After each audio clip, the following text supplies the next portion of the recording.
My apologies, ladies. A most unpleasant scene. But I thought you should know the truth about that man. Mr. Copperfield, I believe you did it for her. To save her. I hope she is saved, Ma'am. But the truth is, I did it for myself. To save myself. Now, if you'll excuse me. Miss Horton, Ma'am.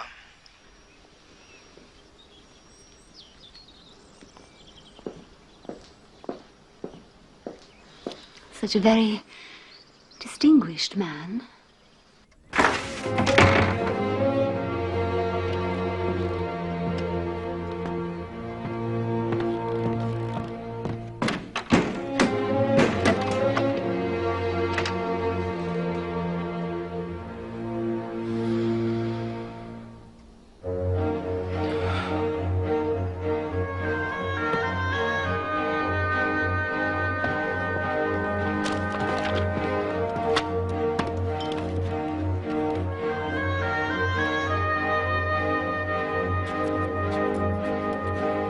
Personal history and experiences of David Copperfield the Younger.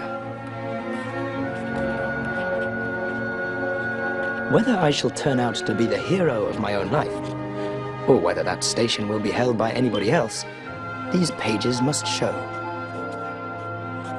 To begin my life with the beginning of my life, I here record that I was born at Blunderston in Suffolk. I was a posthumous child. My father's eyes had closed upon the light of this world 6 months when mine opened on it. An aunt of my father's, and consequently a great aunt of mine, Miss Betsy Trotwood, was the principal magnate of our family. My father had once been a favorite of hers, I believe, but she was mortally affronted when he married my mother without first presenting her for inspection and approval.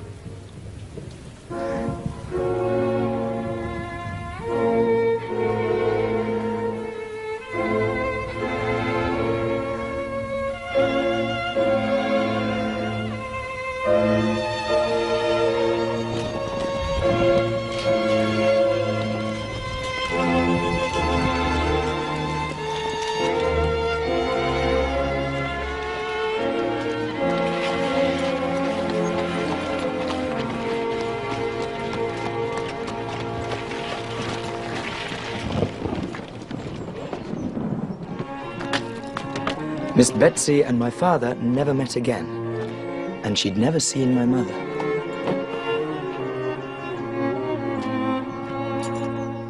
The rookery. Indeed. Where are the rooks? I see no such bird. Ha!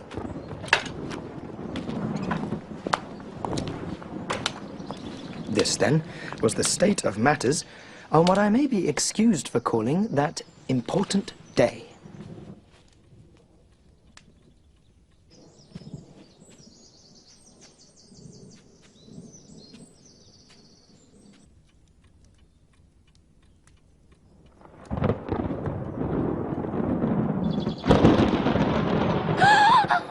Open the front door!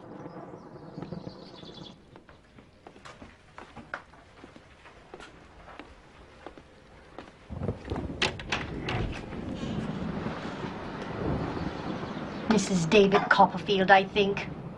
Yes? Miss Betsy Trotwood. You have heard of her, I dare say.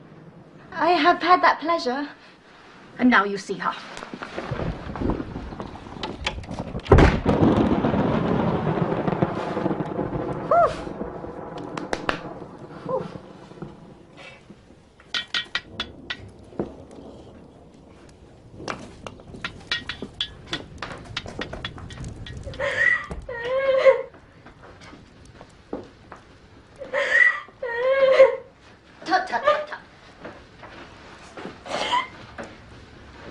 Don't do that. Stop it.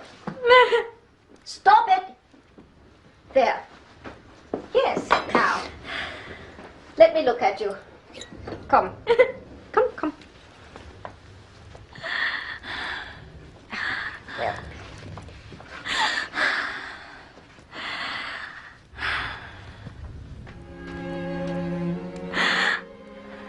bless my heart. You're a very baby. I'm a childish widow.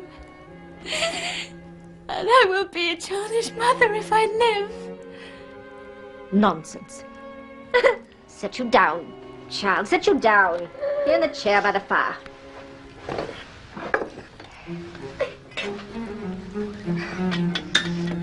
The rookery, indeed. Where are the rooks? The what, Mom? Rooks, large black birds of the crow family. There are none here now. In the name of heaven, why the rookery? You mean the house? Well, of course I mean the house. What do you mean? The name was Mr. Copperfield's choice on account of the old nests in the garden. David Copperfield all over. Calls our house a rookery and there's not a rook near it. Takes the birds on trust because he sees the nest. Mr. Copperfield is dead!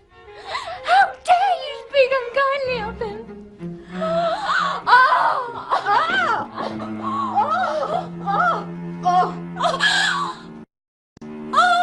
Goodness! I'm all in a tremble. I'm sure I shall die. Nonsense. What you need is tea.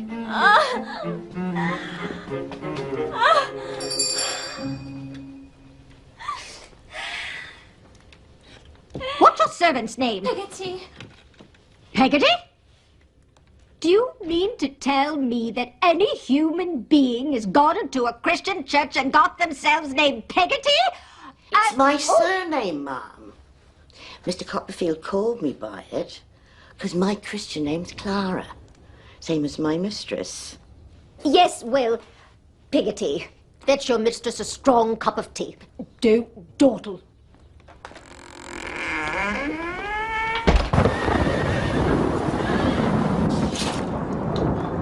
I have no doubt the child shall be a girl.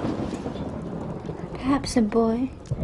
Don't contradict. I have a strong presentiment the child must be a girl. And I shall be her godmother.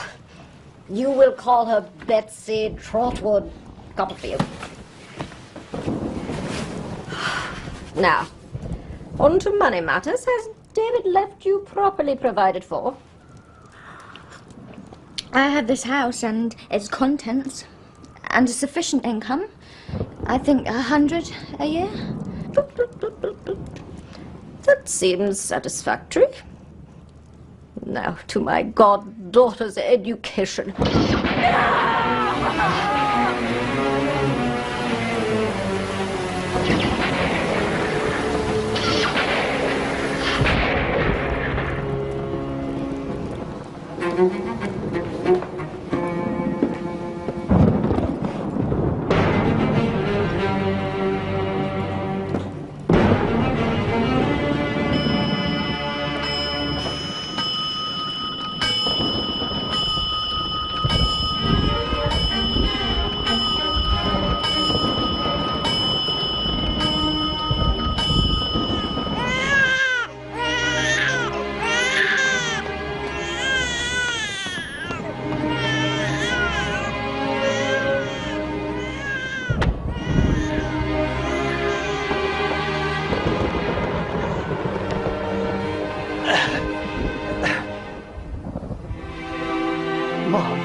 I'm happy to congratulate you, Mom. A fine boy. Speak up, can't you? A boy. What is the matter with the man? Why does he whisper?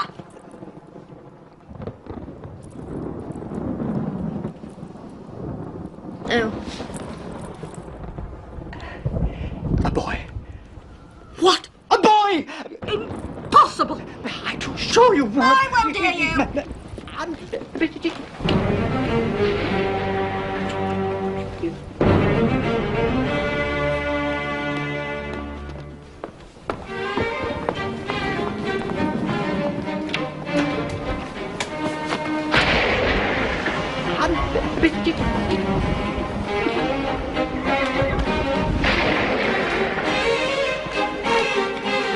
Oh, boy! Ha! Here we are. Oh, it's beautiful.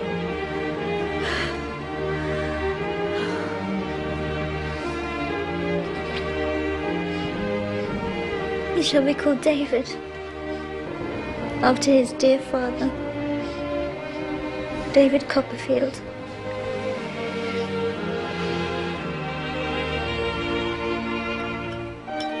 Even now, when I look back on those first 9 years of my childhood, I see nothing but sunlight. Sunlight winking in the window of the parlour where my mother gives me my first lessons, or flooding the garden, glinting on her curls as she gathers fruit, riper and richer than fruit has ever been since, in any other garden. Even the old churchyard where my father lay, and where each Sunday we brought flowers in his memory, even that sad place seemed, in my childish vision, to be perpetually suffused in sunlight. Until the shadow fell. Good day, Mrs. Copperfield. Mr. Murdstone? Good day, David. I trust I find you well, my boy. He's shy.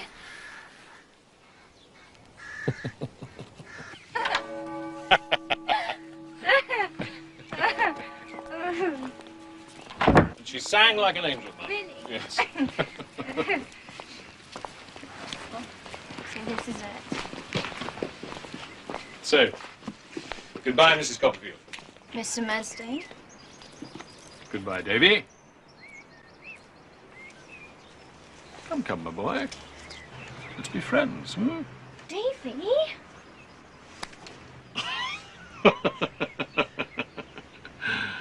Well, that's the wrong hand, Davy.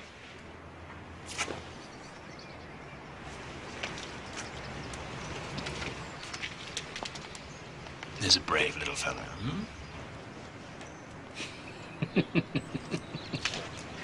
Mum? Davy? Master Davy, Yes, Peggotty? how should you like to go along with me and spend a fortnight at my brother's at Yarmouth? Wouldn't that be a treat? Peggotty, is your brother an agreeable man? That he is. And then there's the sea, and the boats, and the fishermen, and the beach. It would be a treat, but what will Mamma say? Well, as good as better guinea she'll let us go. So what's she to do with herself while we're away? She can't live on her own. Bless you. Don't you know? She's going to stay for a fortnight with Mrs. Graper. Mrs. Graper? Mrs. Graper's going to have a lot of company. Then we can go. Yes. Oh. Poor David. How innocent you were. How eager to leave your happy home. And poor Peggotty. I see the whole plot now. Peggotty was to be ambassadress for my mother and break the news to me during our stay in Yarmouth. Walk on.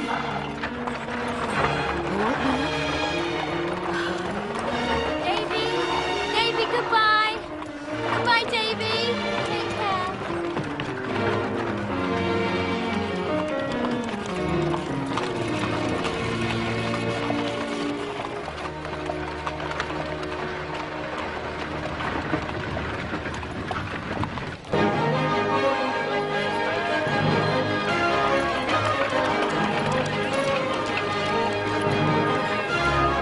Master Davy, Isn't it a wonderful place, Peggotty? 'tis the finest along this coast, that's well known.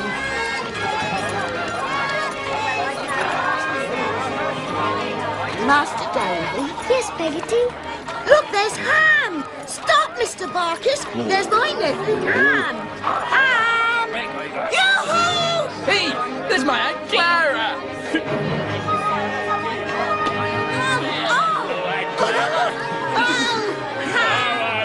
got me, big boy. I got my Master Davy. Hello, sir.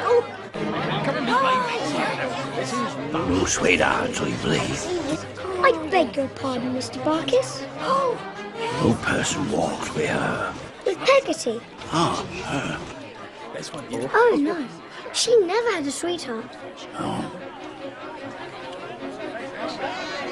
Never had a sweetheart. Well, well.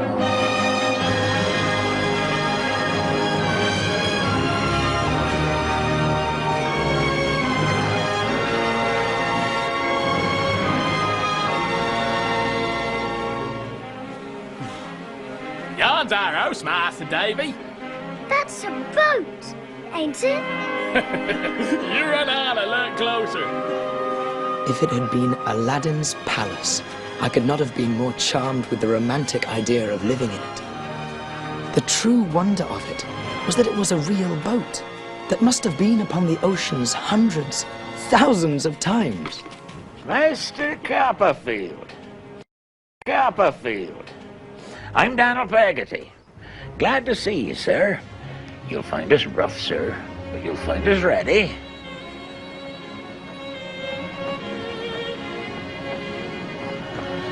This is little Emily, sir. Emily, say how to do to Mr. Copperfield.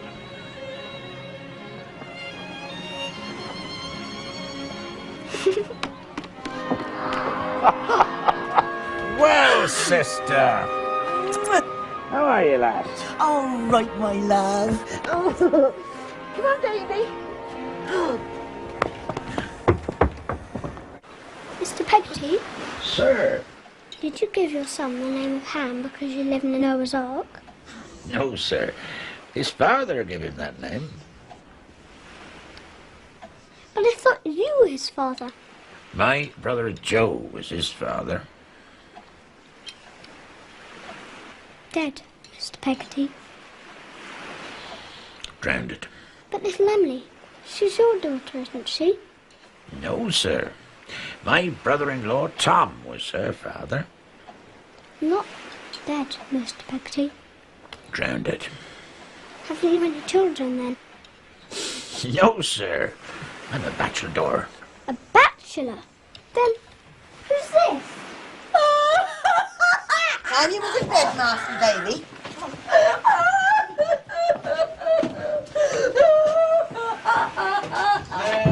There, old girl. Her name's Mrs. Gummidge. Her man and Daniel was partners in a boat. But old Gummidge died and left her very poor. So Daniel took her in, like Ham and little Emily when they was orphaned. He must be a very good man, I should think. The best of men. To bed with you now.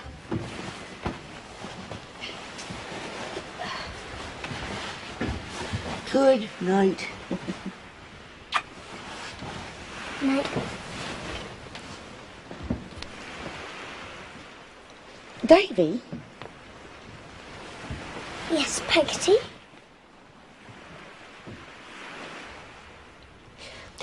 My brother Daniel, he don't like have that goodness and generosity of his spoken of. Not by anybody, not in his hearing. I won't mention it. Don't. It makes him swear something terrible to do.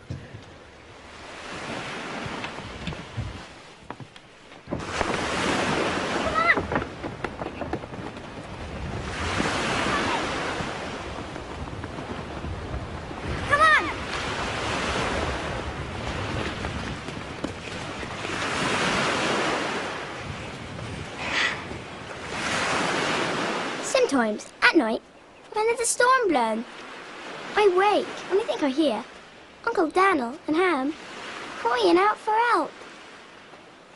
Does it make you remember your father? I never knowed him. That's like me. But you'd a mother, hadn't you? I lost my mother too. Besides, your father was a gentleman and mine a fisherman, like Uncle Daniel.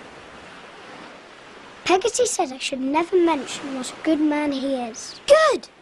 If I was ever to be a lady, I'd give him a sky blue coat with diamond buttons, a red velvet waistcoat, a cocked hat, a gold watch and a box of money. Would you like to be a lady, Emily? Yes, very much. Emily, wait!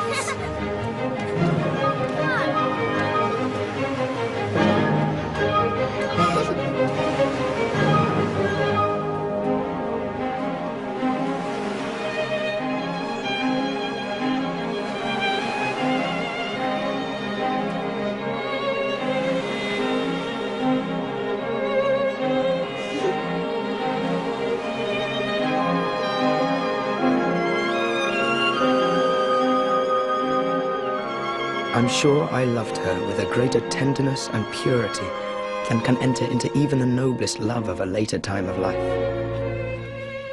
The days sported by us, as if time himself had not grown up yet, but was a child too, and always at play.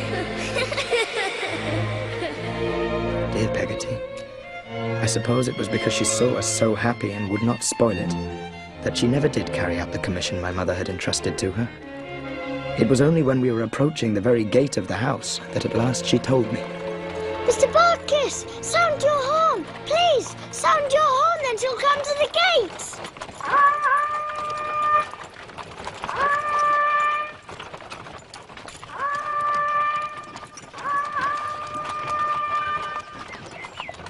Where is she?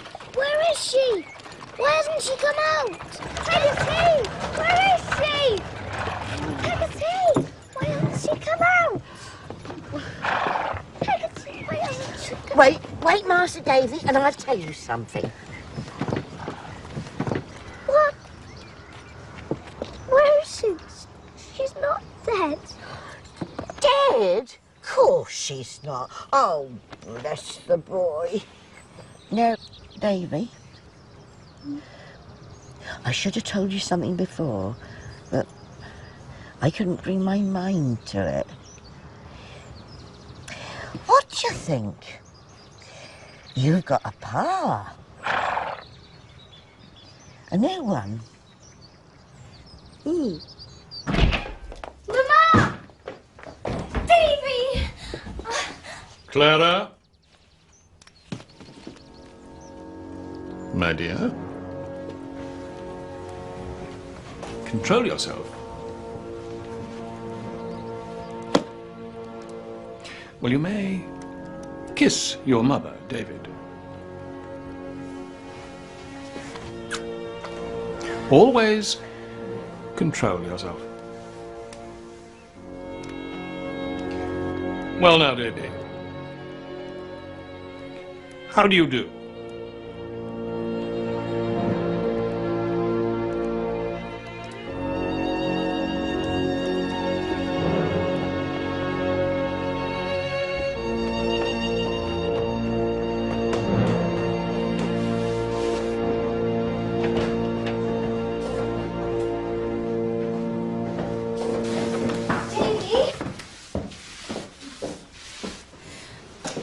Murdstone's sister is to live with us, Davy. She's to have this room, while you're to have a new room. But why? Come with me.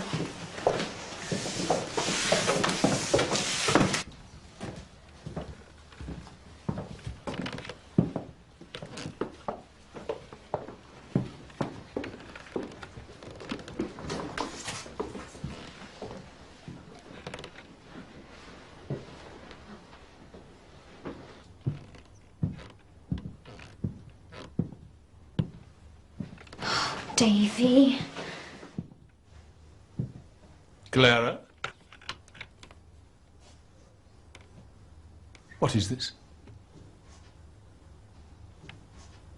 Clara, my love, have you forgotten?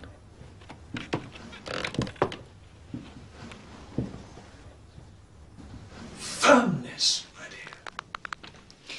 I'm sorry, Edward. I meant to be very good. I'm so uncomfortable.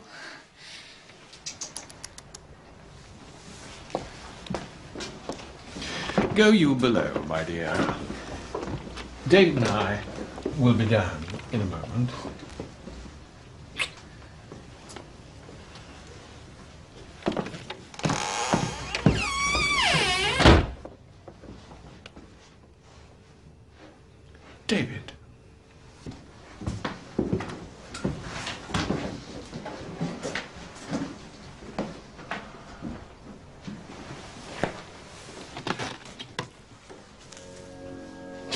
If I have an obstinate horse or dog, what do you think I do? I don't know. I beat him. I make him wince. And smart. And I say to myself, I'll conquer that fellow if it cost him all the blood he has. I'll do it.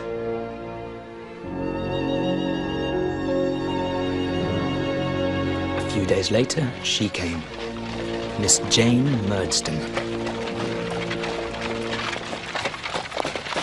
Whoa, whoa. Steady. Easy. I remember when she paid the coachman, she took her money out of a hard steel purse. She kept the purse in a very jail of a bag, which hung upon her arm by heavy chains and shut up like a bite. I'd never seen before, nor have I ever seen since, such a metallic lady as Jane Murdstone. Dear Jane, welcome. Is this your boy, sister-in-law? This is Davy.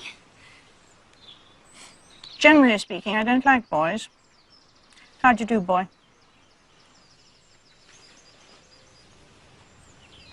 Fine, thank you, Mom. And I hope you are the same. Lax manner. Brother.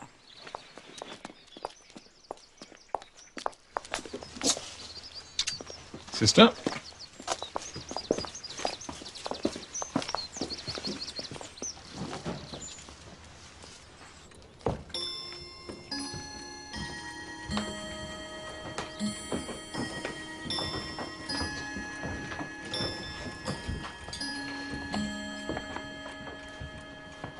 Now, Clara, my dear, I'm come here to relieve you of all the trouble I can.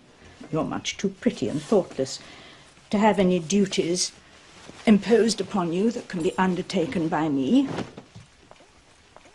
Give me your keys, my dear.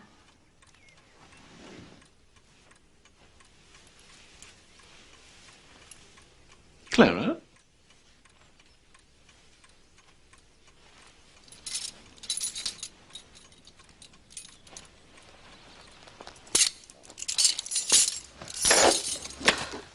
It's very hard that in my own house... In my own house? Clara! Our own house, I mean. It's very hard that I may not have a word to say about domestic matters. I'm sure I managed very well before we were married. Edward, let there be an end of this. I go tomorrow. Jane Murdstone, sit down and be silent. I'm sure I don't want anybody to go. I don't ask much, only to be consulted sometimes. Edward, Jane Murdstone, will you be silent? Clara, you astound me. When Jane Murdstone is kind enough to assume, for my sake, something like the condition of a housekeeper's. And when she meets with a base return. No, don't say that, my love. This is not a fit scene for the boy. David, go to bed. But, sir... To bed, I say!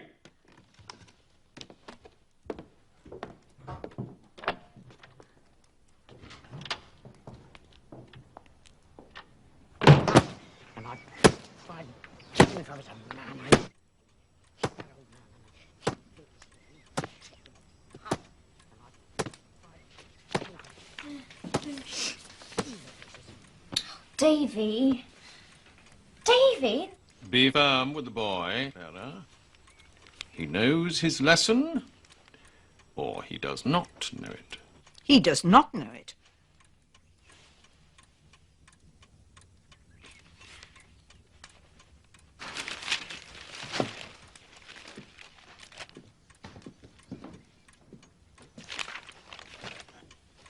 Jane Murdstone is right. He does not know it. More firmness is required here, I think. Much more. Edward, please, no! Clara, I have often been flogged myself.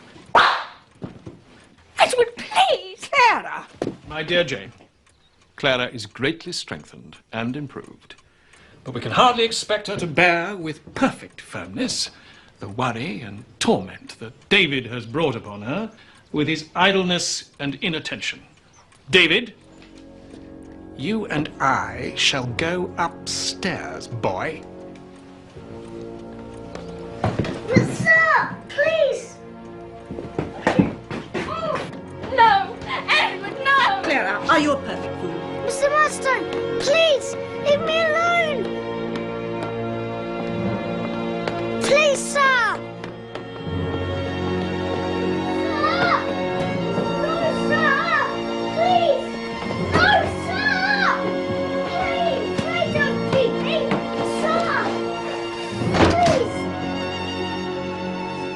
Tried to learn, but I can't. Not when you and Miss Murdstone are around. Can't you, indeed?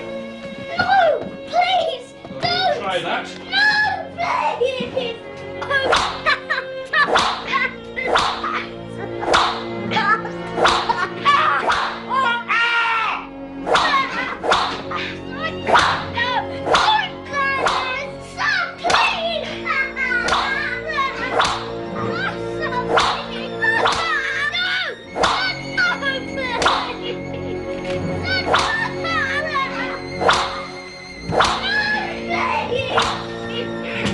Beat me then, as if he'd have beaten me to death.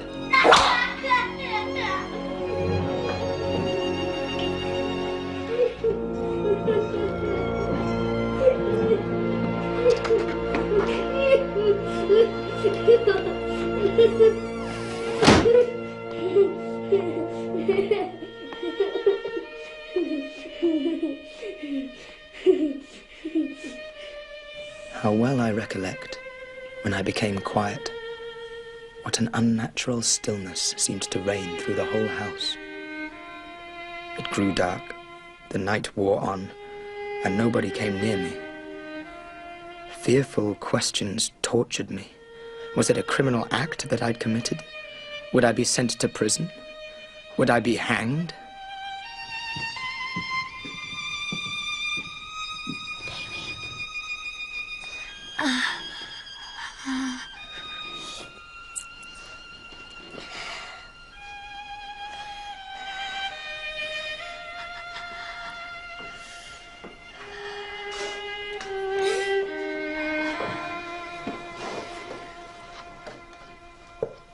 Is that you, Peggotty?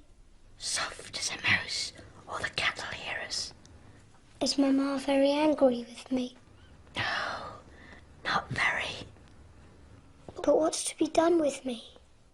School, near London.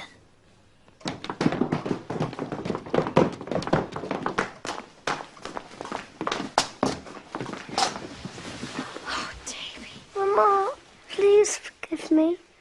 Please. Clara!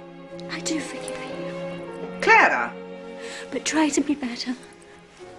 Pray to be better. I do forgive you. Goodbye, my child. David!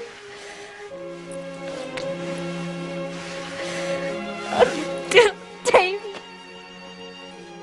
That's enough. Now that's enough. It's enough, I say. No!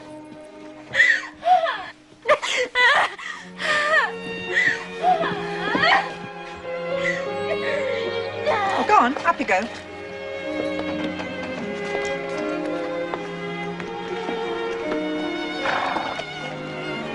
I hope you'll repent, or you'll come to a bad end. Drive on.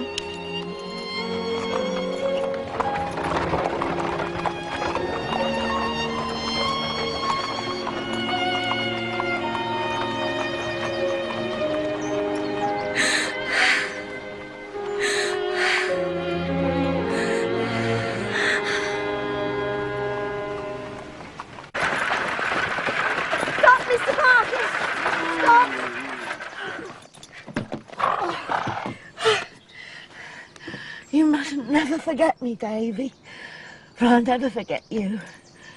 And I'll take as much care of your ma as I ever took of you, and I will never leave her.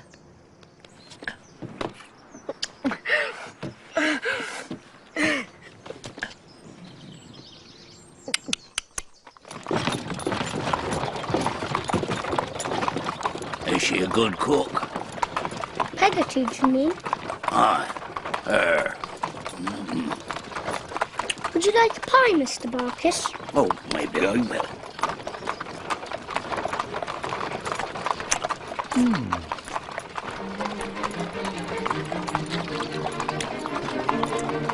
Perhaps you might be writing to her. I'll certainly be writing to her. Ah, well. You was writing to her. Perhaps you'll recollect to say that Barkis is willing. Barkis is willing? Is that all the message? Yeah. Barkis is willing.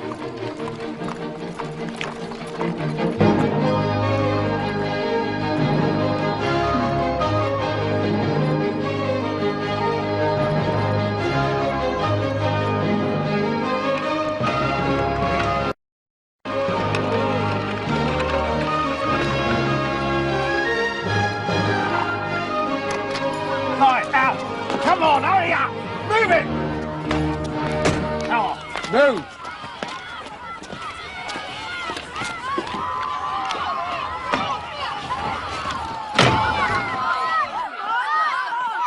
Is this the new boy, Mr. Tongue-Eye? It is, Mr. Creakle, sir! Fetch him up.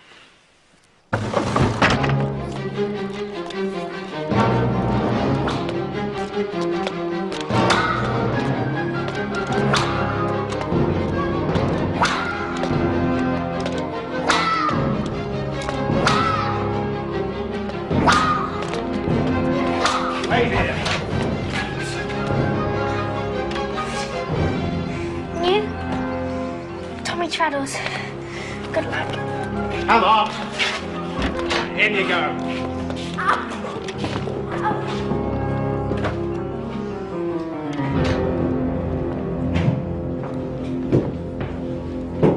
So, this is the young gentleman whose teeth are to be filed.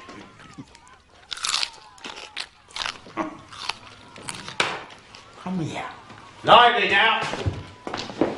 I have the happiness of knowing your stepfather, Mr. Murdstone, and a worthy man he is.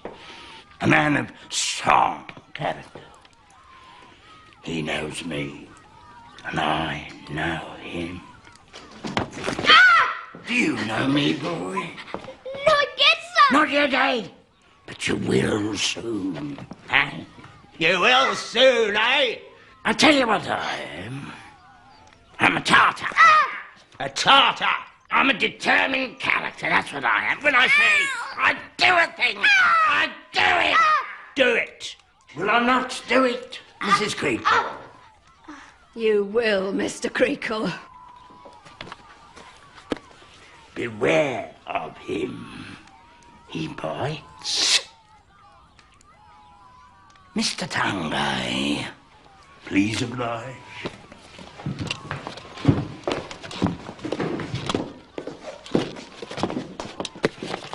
It seems you're famous for biting, boys. Well, I'm famous for biting. Terrible! What about this for a tooth? Is it not sharp? Will it bite, eh?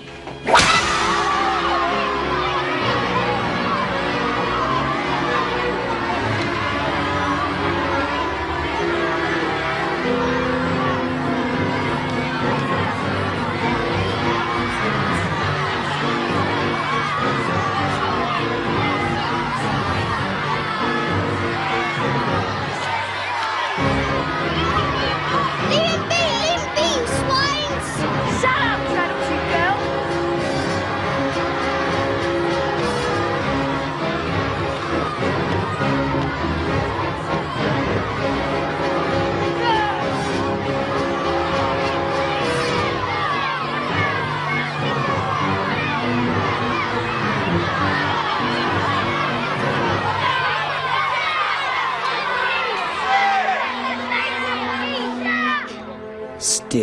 Steerforth was the name of my saviour. James Steerforth. He was the oldest boy in the school. The son of a rich widow, Steerforth was afraid of nobody. Well, stand up, Traddles, for God's sake.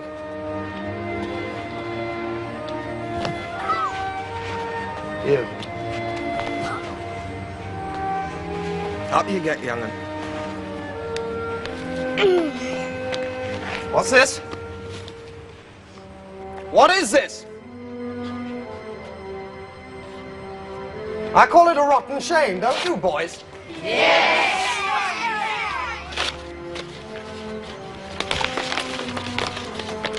Good day, Mr. Creakle.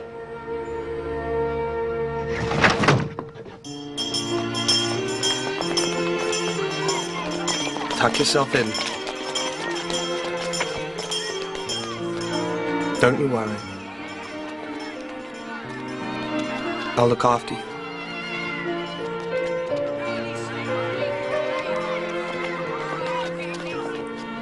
From that moment, I was bound to him by an unbreakable bond of loyalty and gratitude. He did make life in that brutal place at least tolerable.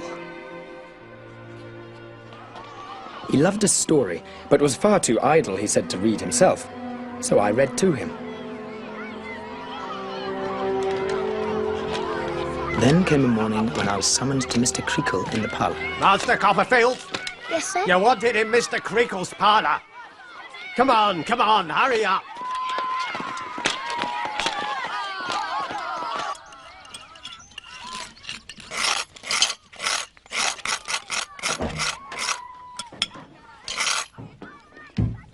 Come here and sit down, David.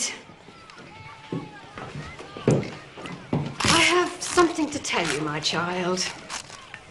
You're too young to know how the world changes every day, and the people in it pass away. But it's something we've all got to learn, David. Some of us when we're very young.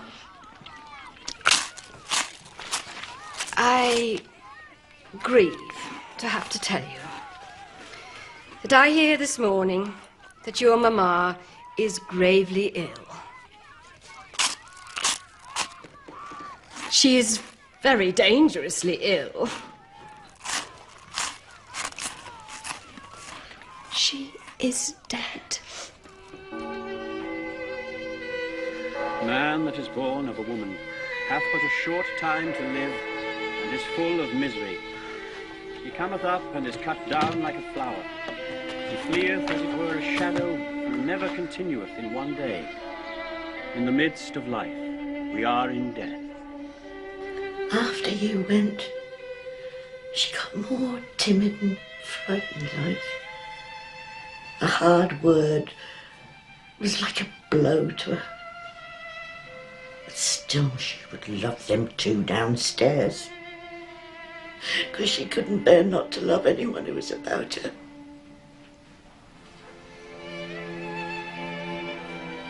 At last, she says to me, "Peggotty, my dear, lay your good arm underneath my neck and turn me to you, for your face is going far off." And she called on God to bless and protect her fatherless boy. And then she died. Like a child that had gone to sleep. Oh.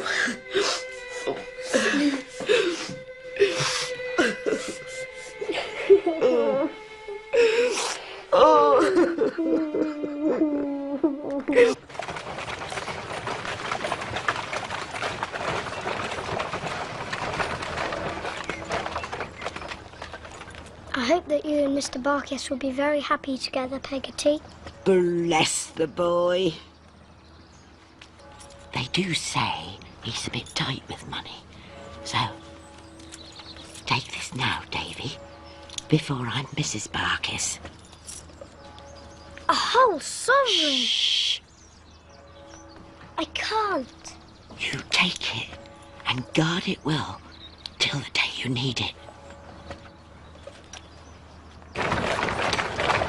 Hi, Master Davy.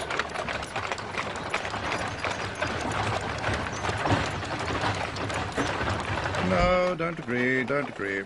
It's a waste of time. And what's more, it's a waste of money. Put it all to auction, house and contents. Lock, stock and barrel. It's quick, and you'll get your price. Come.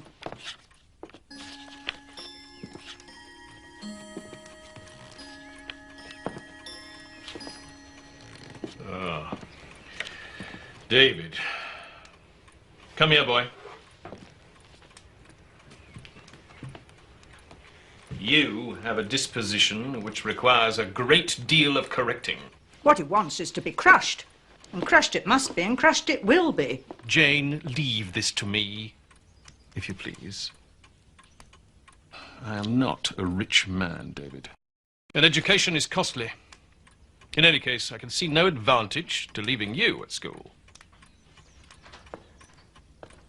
So, I have a business in London. Murdstone and Grimby. Mr. Quinion, my friend, manages it for me. Mr. Quinion has suggested that since it gives employment to other boys, it can also give employment to you. Seeing that he has no other prospects. Your wages will be 6 shillings per week. Your lodgings, which I have arranged, will be paid for by me. In short, you're provided for and will do your duty. Here we are, Murdstone and Grimby. We have arrived. Here lies your future, Murdstone and Grimby. Our chief business is the supply of wines and spirits to merchant ships. Come here, Mick. Here's Mick Walker. This is David Copperfield. He's to work below. Take him down and instruct him in his duties.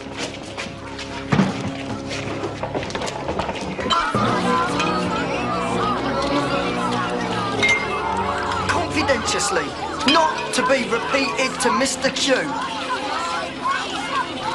I'm off, I am. Soon as I'm made, I'm gonna be a bargeman, like me old pa, and walk in the Lord Mayor's show in black velvet headdress, like he done. Here, Mealy! What? This here's Mealy Potatoes. He do have a name, but we all calls him Mealy Potatoes, 'cause he looks like an half-boiled spud. Do he have a name then? Copper something. Field. Copperfield. David Copperfield. Show him what he has to do. Whoa, good luck, cocky. David Copperfield, Esquire, at your service, me lords, ladies, and gentlemen. Show us your hands. Show us your hands.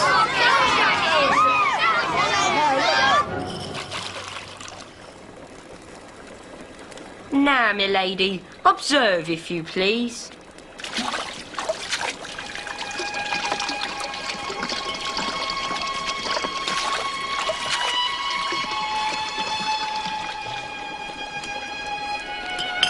Now, you try, my lady.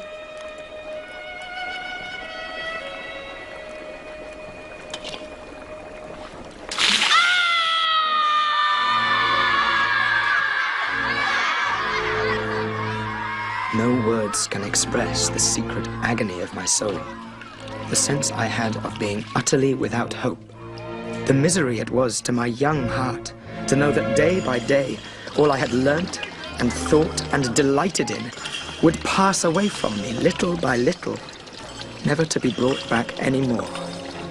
But then, in that utter darkness, came a gleam of light.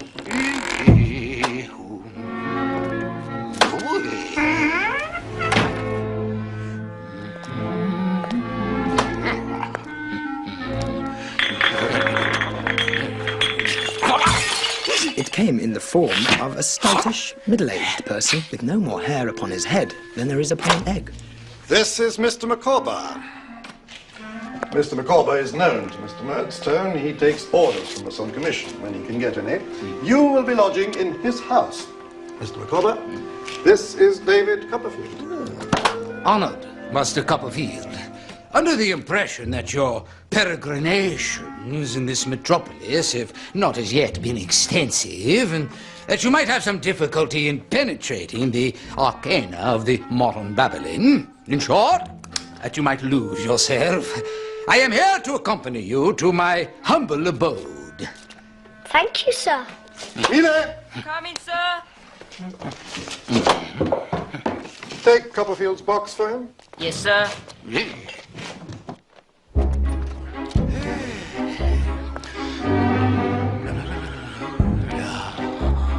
Stop!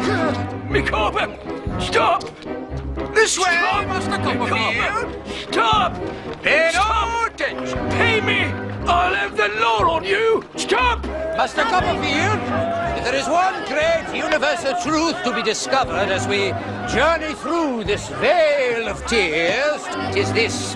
Annual income £20, annual expenditure £19, 19 and 6. Result, happiness. Annual income £20, annual expenditure £20 and 6 pence. Result, misery. Open this door and pay your debt, sir!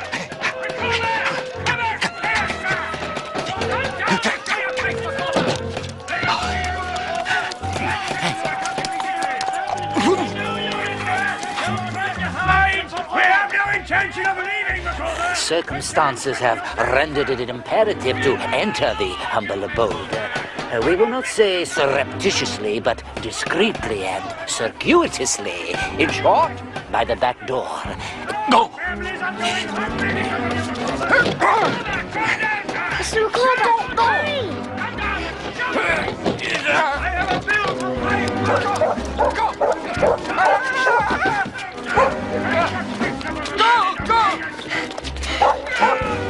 Come on, sir. Go down there, Copperfield! Here, will you do the honors, Master Copperfield? Go, go!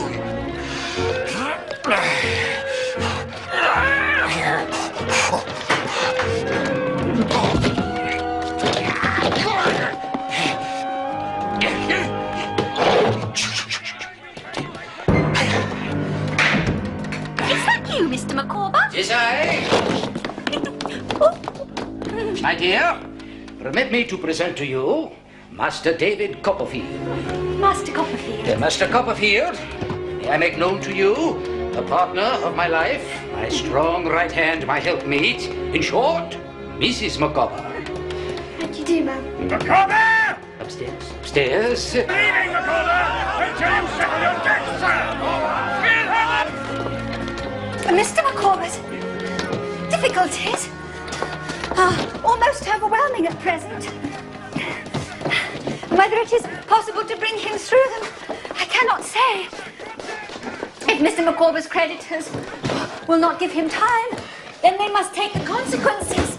And the sooner they bring it to an issue, the better.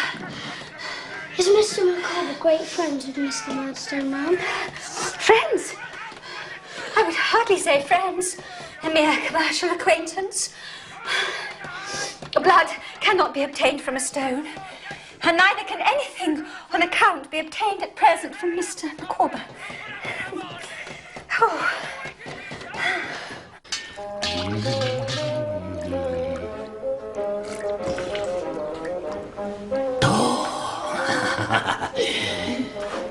My family are of the opinion that Mr. Micawber should quit London and exercise his talents in the country. Mr. Micawber is a man of great talent, Master Copperfield. I'm sure he is. My family are of the opinion that, with a little interest, something might be done for a man of his ability in Custom House. Yes. In the meantime, I remain confident that something will turn up. My dear, I give you Master Copperfield. You're welcome under our roof, sir.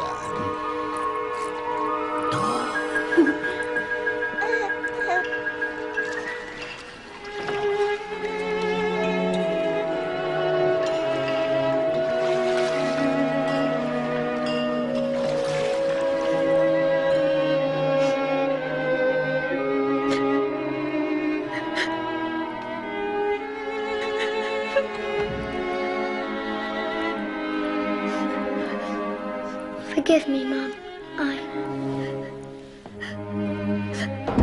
If I can assist you in your troubles, Master Copperfield, bless you for that.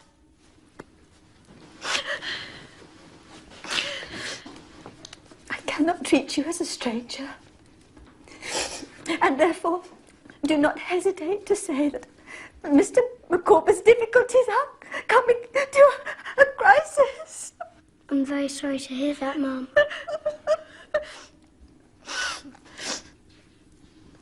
With the exception of the heel of a Dutch cheese, which is not adapted to the wants of the young family, there is nothing to eat in the house. Mr. Micawber has taken the children to the pie shop in the hope of obtaining a little more credit. Take this, Mum. Please. Oh. Please. Us alone, Mum. No, I couldn't think of it. But you could render me another kind of service. Anything, Mum.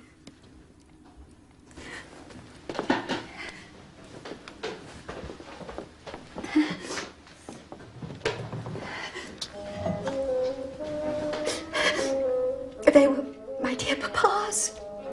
Mr. Micawber's delicate feelings would never allow him to. Pawn them, Mum. Well, let us say, rather, dispose of them. And such transactions are too painful for me.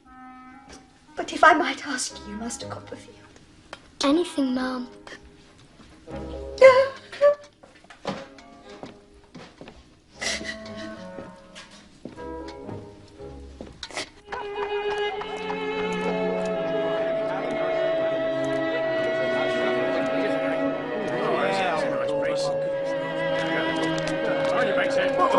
It's my house. I live there.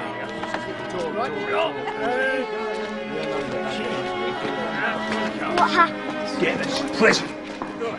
All of them. At last, my dear sir, you're from the Chancery Court. Out of my way. You had the paper, I Don't you pay no heed to him, young sir. I said it would be settled in the end. Wait! There is the papers. You must have the papers. In there? Copperfield. Oh, Copperfield. Oh, the blossom is blighted, the leaf is withered, guard of day goes down upon the dreary scene, and, in short, I am forever flawed. I never will desert you, Mr. Micawber. Emma, my angel. He is the father of my children. He is the husband of my affections. And I never will desert Mr. Micawber. Don't cry, Mum.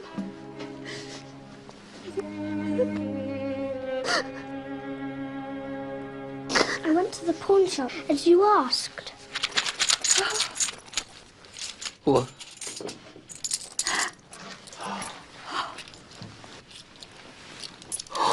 Copperfield, you are a Trojan.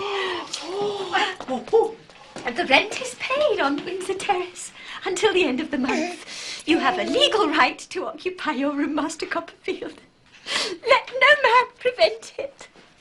You'll send out to the pie shop for some dinner. A few cutlets, I think, and a mutton pudding for the children, and a pint of brandy punch. Huh? Yes, sir.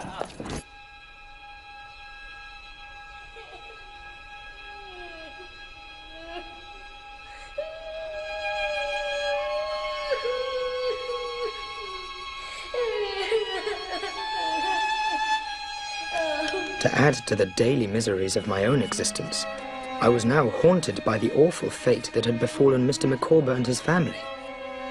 I imagined them shut away forever in that dismal prison, the children growing up pale and thin like the roots that sprout from a potato in a dark cupboard. Picture then my astonishment and joy when upon leaving the warehouse one night, I beheld Mr. Micawber himself. Mr. Micawber! Ah, my dear Copperfield! Come. It was a relation of Mrs. Micawber's, an aunt, who, upon hearing of our plight, advanced a sum sufficient to obtain our release from that place of desolation. She stipulated only that we should at once quit the modern Babylon and go down into the country.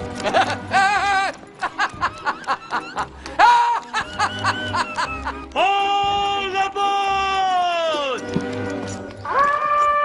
Thanks to my aunt, we are safe for the moment. But we could not quit the metropolis without taking our leave of you, Master Copperfield. Your conduct has always been most delicate and obliging. You have never been a lodger. You've been a friend. All aboard!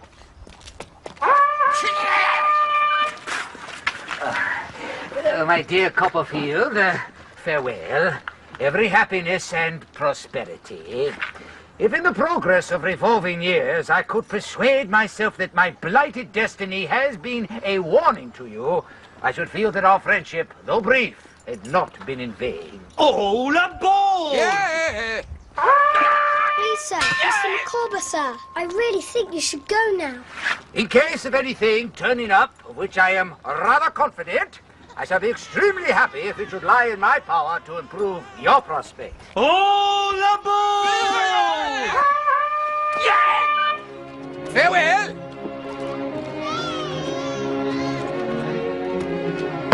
Goodbye.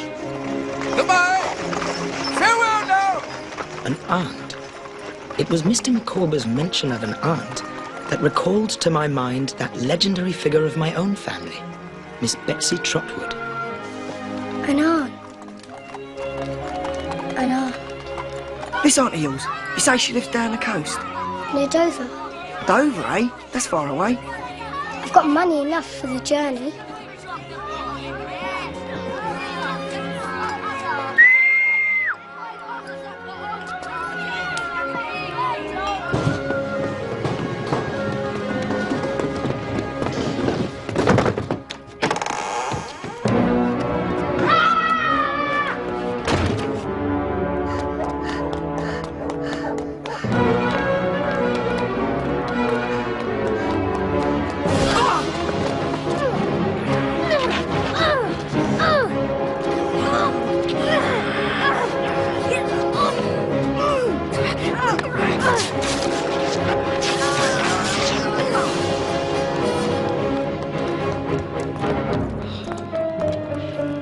Walker, what is that in your hand? Nothing! Nothing indeed. How many days I was upon the road from London to the Kent coast, I could not now say with any degree of accuracy. I had no coat to my back, my shoes were soon kicked into holes, and my entire worldly capital consisted of 3 halfpennies which were stolen from me by a tinker's boy. I remember a general sensation of my belly hollow and groaning from hunger, and of the way ahead appearing to stretch into infinity. When at last I reached my aunt's cottage, my state was pitiful indeed. To this hour, I don't know whether my aunt had any lawful rights over the patch of green in front of her cottage, but the one great outrage of her life, demanding to be constantly avenged, was the passage of a donkey over that immaculate spot. Donkeys! Donkeys! Donkeys! Donkeys! Oh, stop with you! My pa'll have the law on you. You see if he won't. Fiddlesticks! Go on! Off! Go on! Off! Go away! Off! Go on! Mom! Go on! Mom! Go away! If you please, Mom. Be off with your road boys here. If you please, Aunt. What? I'm David Copperfield from Blunderston in Suffolk, and my mother's told me how you came to see her on the night I was born. It was midnight and there was a storm, and you wanted me to be a girl. Janet, the water?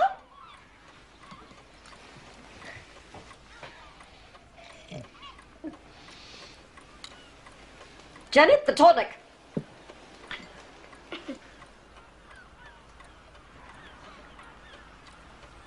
Mr. Dick, here you see young David Copperfield. And the question I put to you is, what should I do with him? What shall you do with him?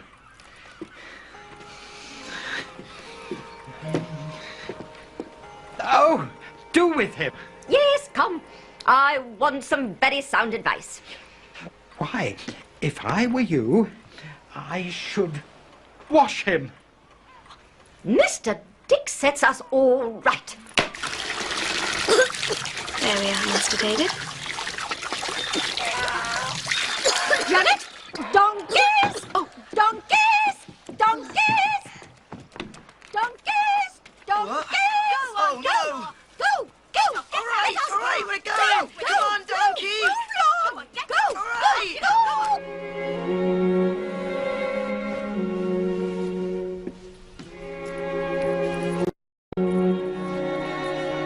Good night, Aunt. Yes, yes, yes. Good night, good night.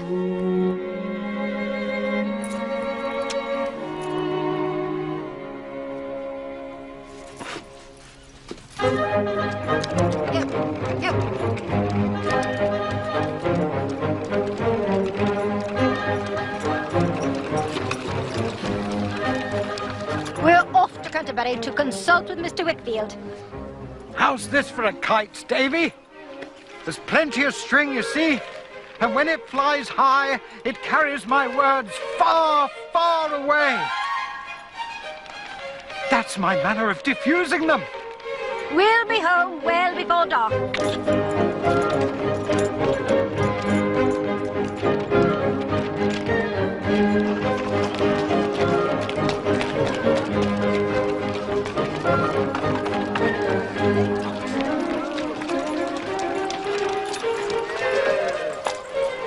Here we are. We won't be long. Mr. Wickfield is my lawyer. Here you are. There's nothing to be said and nothing to be done about anything until I first put the case to Mr. Wickfield.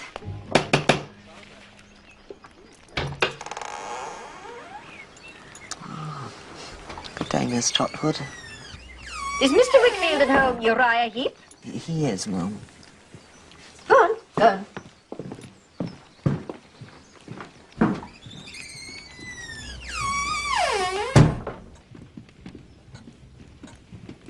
This is my nephew. I should say my great-nephew, David Copperfield. Honoured, I'm sure, Master Copperfield. Mr. Wickfield is in his room. Yes. You stay here. Master Copperfield is welcome to wait in my room, if he should care to. Yes. Well, all right. This way, Master Copperfield.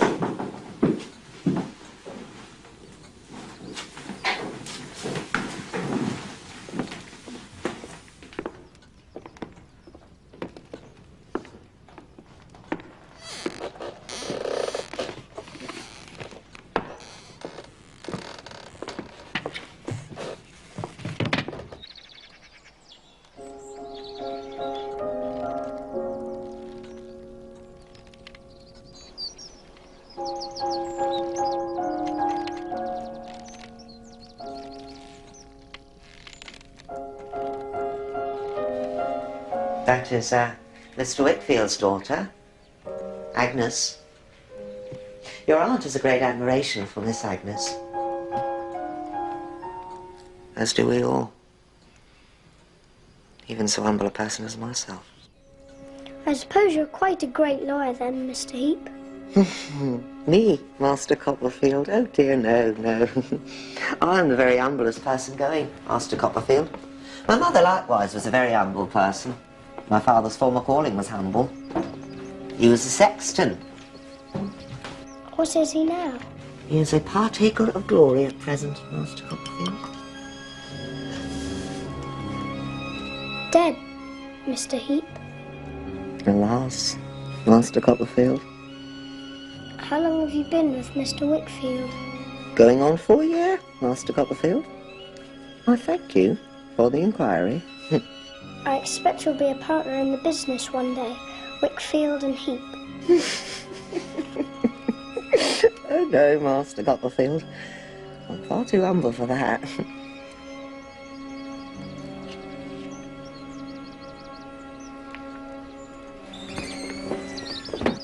Has anything been decided yet, Aunt? No, nothing yet. But, generally speaking, persons who run away from things are not popular with me. You must grasp the nettle of life, and it won't sting you.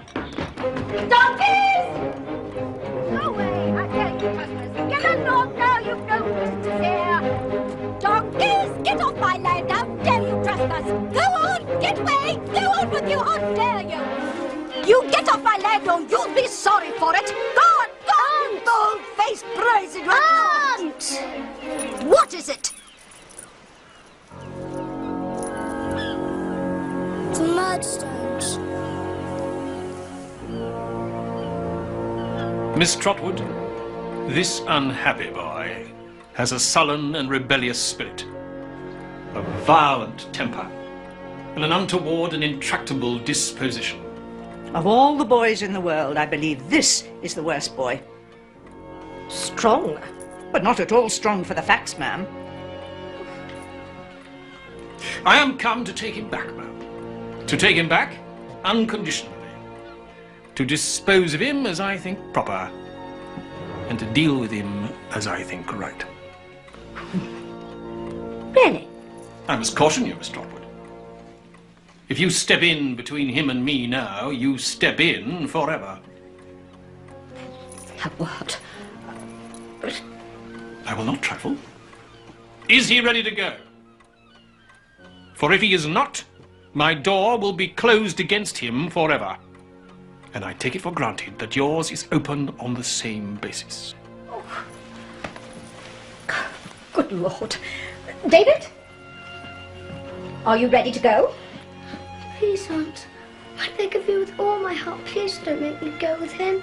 Oh. Mr. Dick, what shall I do with this boy? Have him measured for a suit of clothes directly. Oh. Mr. Dick, give me your hand. Your common sense is invaluable. Yes, it is. Don't think I don't know what kind of life you must have led that poor, unhappy, misdirected baby, his mother. Smirking and lurking, making eyes at her, I'll be bound, as if you couldn't say boo to a goose. I never heard anything so elegant in my life. Miss Trotwood, if you were a gentleman... Oh, stuff and nonsense. Don't talk to me. What a choice of words. And as for you, madam, let me see you ride a donkey across my green again, and as sure as you have a head on your shoulders, I'll knock your bonnet off and tread on it. I never heard anything like this person in my life.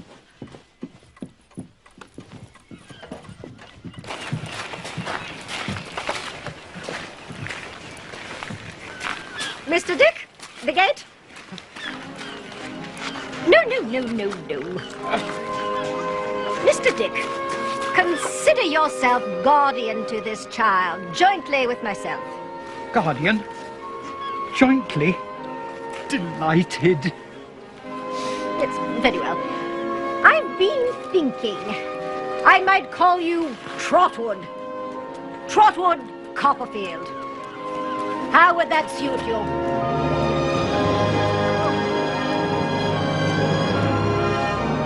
Thus, I began my new life, in a new name, and with everything new about me. I drew a curtain down upon my life at Murdstone and Grinby. Even in this narrative, I have lifted it with a reluctant hand. My aunt sent me to Dr. Strong's school in Canterbury, And during term time, I lodged with Mr. Wickfield and his daughter Agnes. Agnes. Her mother had died in giving her birth, and like me, she was an only child. She quickly became my greatest friend, my wisest counselor, my dearest sister.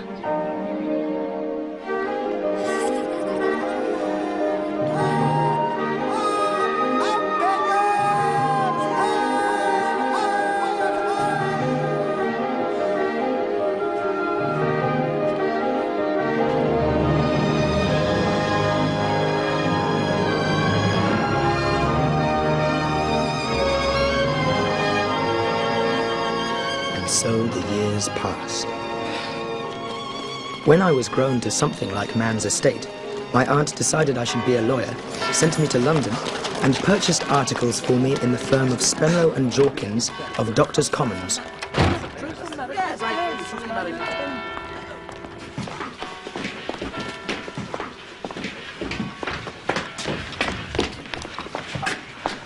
Ah, Copperfield.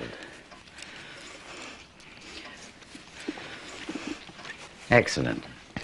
Come in. Come in.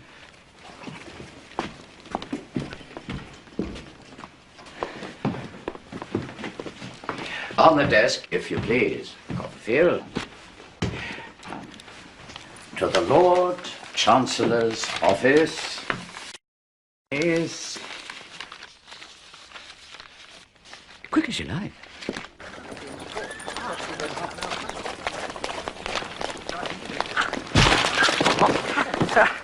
I'm terribly sorry. My dear sir, I do apologise. No, it was my fault, absolutely. I'm terribly sorry. Traddles! Copperfield? David Copperfield? How are you? It's wonderful to see you. And you too. Oh, I'm still, Well, you're still pretty much the same as you were before. Well, I know it was Tommy Traddles indeed, my old school friend. Oh, what an incredible surprise. My aunt had found lodgings for me in Buckingham Street and made me a modest but sufficient allowance. And as I was about to take a short holiday, my employer, Mr. Spenlow, had invited me to pass a night at his country house. Handsome, eh? Fletcher versus Fletcher. A dispute between two cousins over a boundary.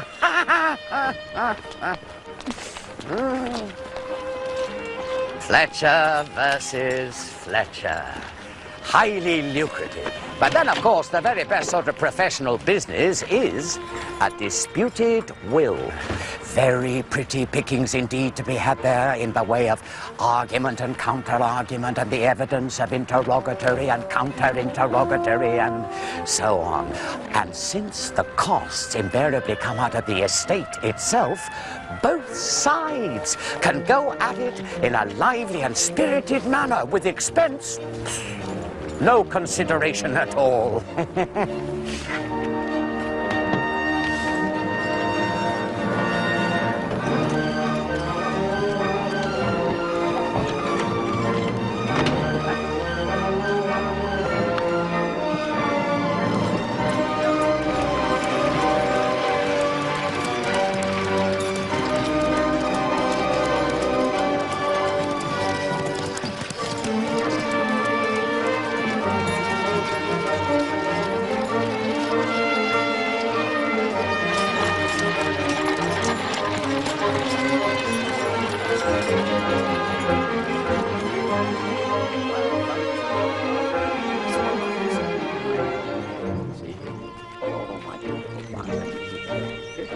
Absolutely remarkable house, yes.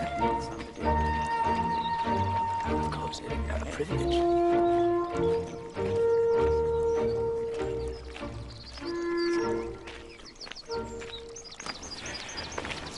Copperfield. My daughter, Dora.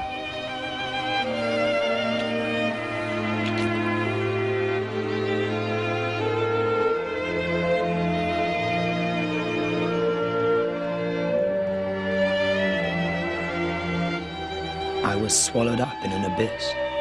There was no pausing on the brink, no looking down or back. I was gone. headlong. I loved Dora Spenlow to distraction. And then... And this is her confidential friend and companion, Miss Murdstone. Alas, Dora has no mother living. I'm already acquainted with Mr. Copperfield. It was in his childish years. Circumstances have separated us since. I should never have known him. How she enchanted me. I was lost in blissful delirium, but not quite lost. There was still that spectre hovering.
What's his name? Excuse me, my dear, but I must take you away to introduce somebody designed for you.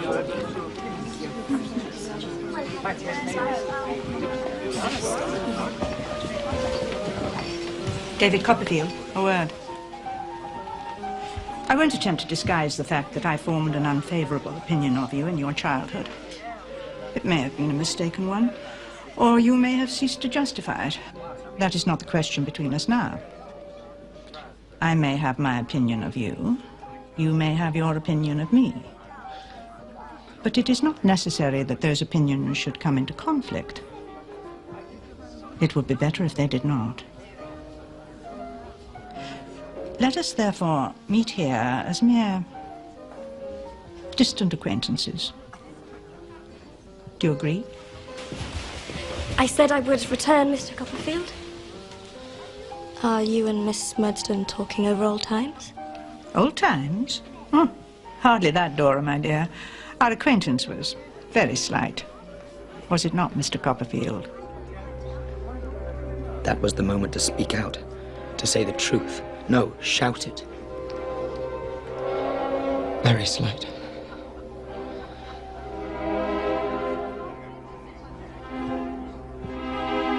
There was triumph in her eyes, and contempt. I can see it now. I can acknowledge the justice of it. I'd taken the easy path, the coward's path. Dear God, what evil was to flow from that fatal weakness?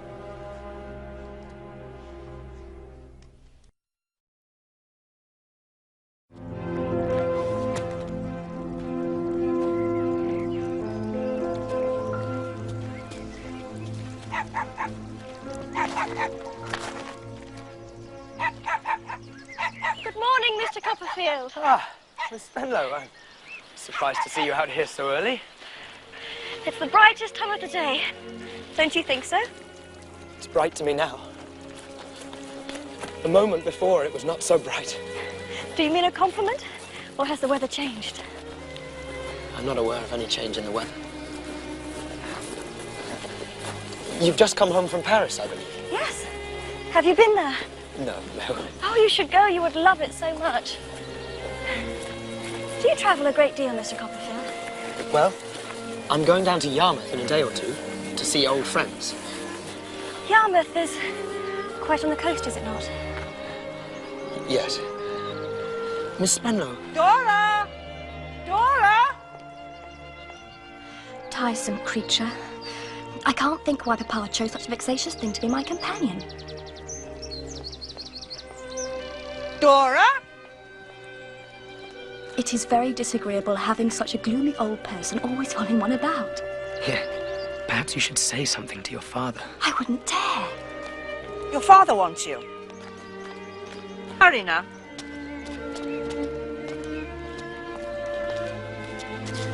Goodbye, Mr. Copperfield.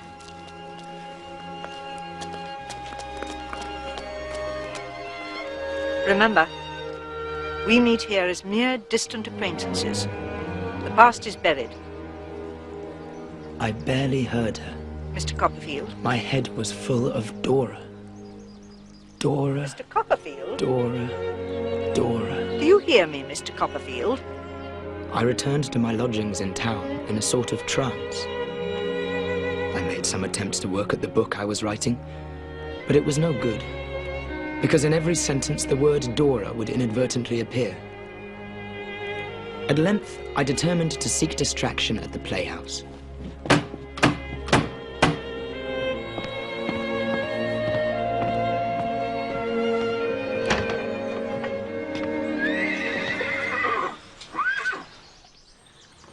Mr. Murdstone.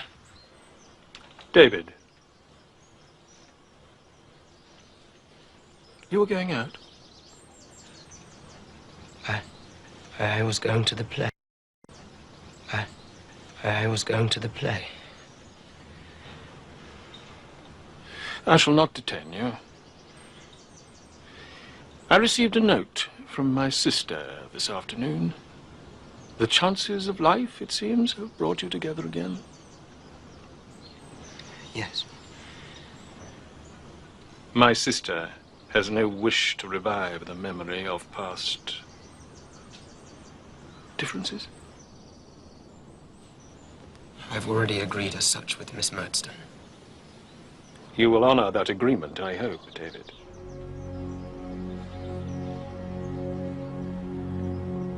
You may imagine that you have much to tell of her, and of me, to our detriment. But equally, we have much we could say about you.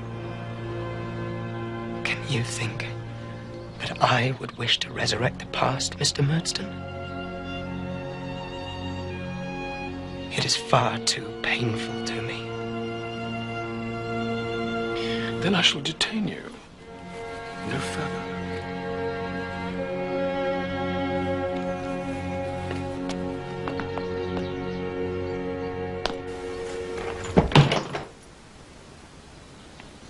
The present Mrs. Murdstone. I would crave the honor of making her known to you, but I must not keep you from the play.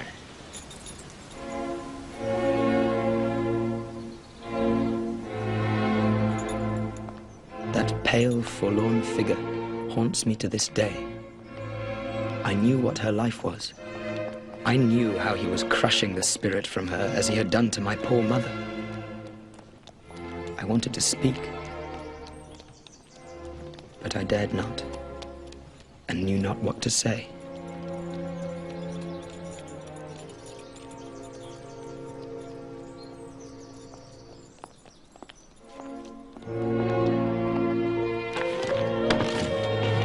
So I went to the play. As I came out after the performance, I encountered another ghost of my childhood. But here was no grim spectre to resurrect all the pain of it, but a bright spirit to revive the few fleeting moments of content. It was James Steerforth. Steerforth! My friend and protector of Salem House School. Steerforth! Steerforth! Wait! It is Steerforth!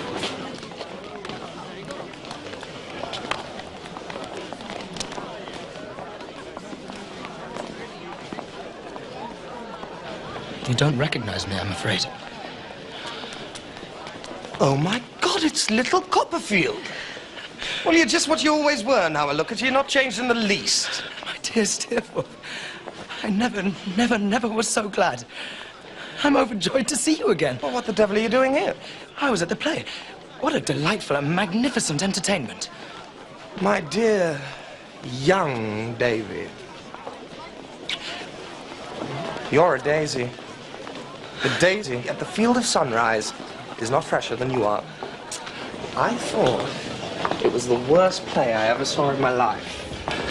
It was a perfectly miserable business.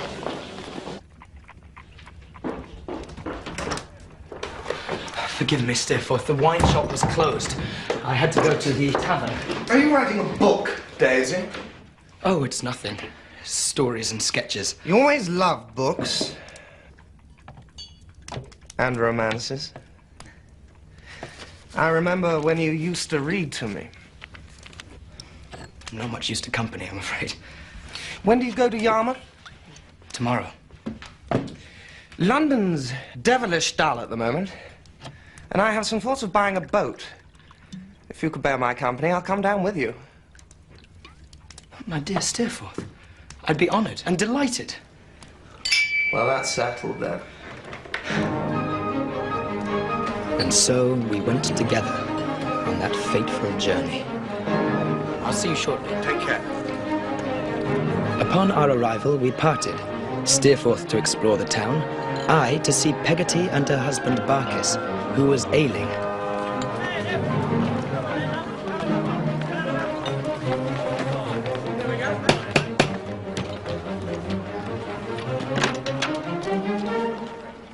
Davy! Oh, my darling boy!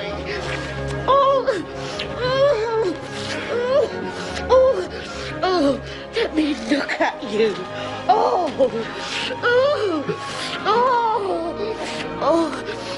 Barkis will be so glad.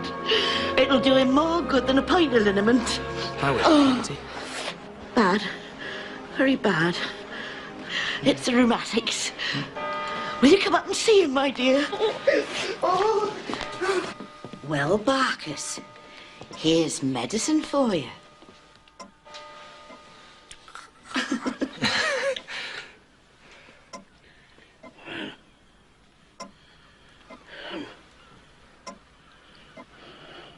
Master David? That you, sir? It is, Mr. Barkis. Oh. You will forgive me for not shaking hands, sir.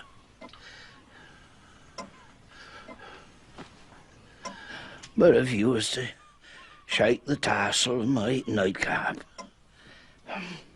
I'd take it friendly.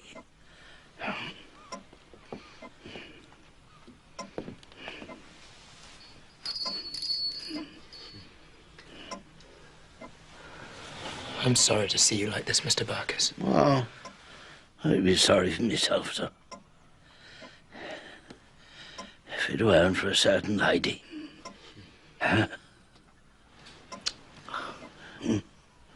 She's the usefulest and best of all women, sir.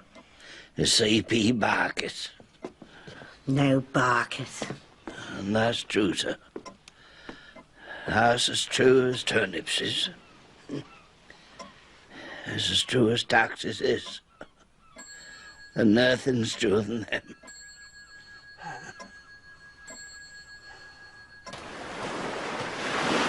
A wild place, is it not, Steerforth? The sea roars as if it were hungry for us. There it is.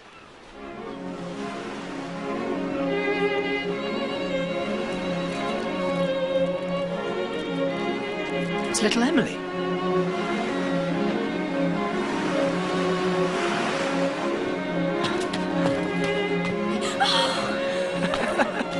How are you?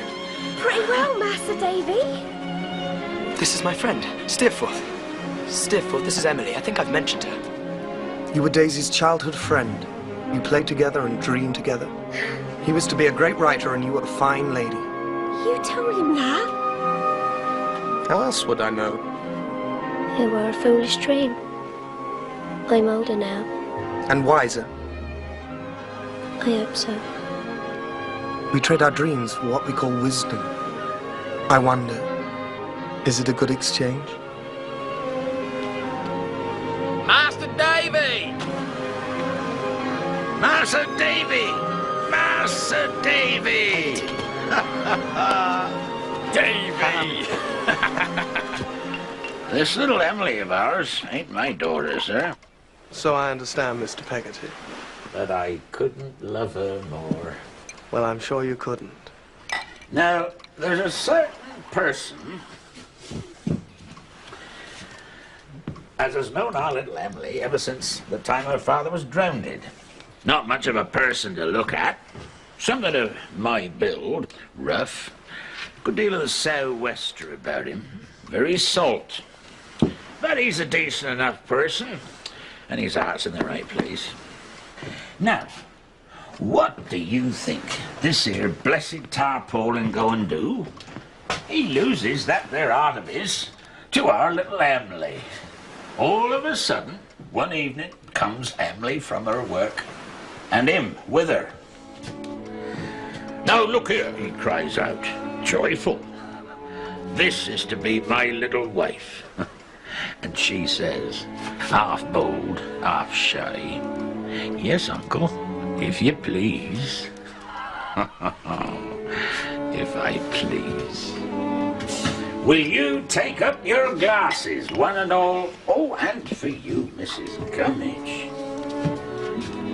I gives you our Emily and her Anne. Emily and Ham.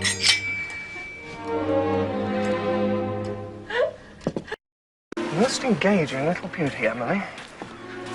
He's a rather chuckle-headed fellow for her, though, isn't he? Still, it's a quaint place. They certainly are quaint company. And it's quite a new sensation to mix with. The next day, I took the coach to Blunderston, to the graveyard where my father and mother lay side by side.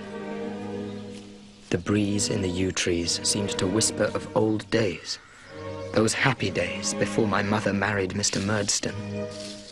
And something else it seemed to whisper. A name. The name Dora Spenlow.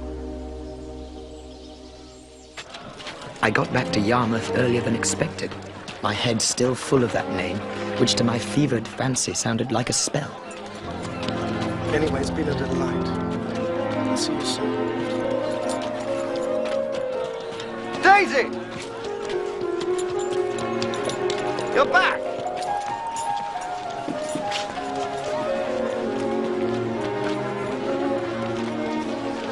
We met by chance in the street. Charming little creature. Pity she never had an education. Listen, Daisy.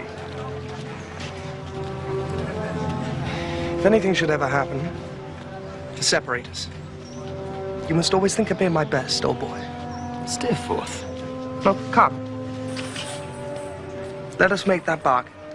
You have no best to me, Steerforth, no worst. You're loved equally in my heart. Good. Good.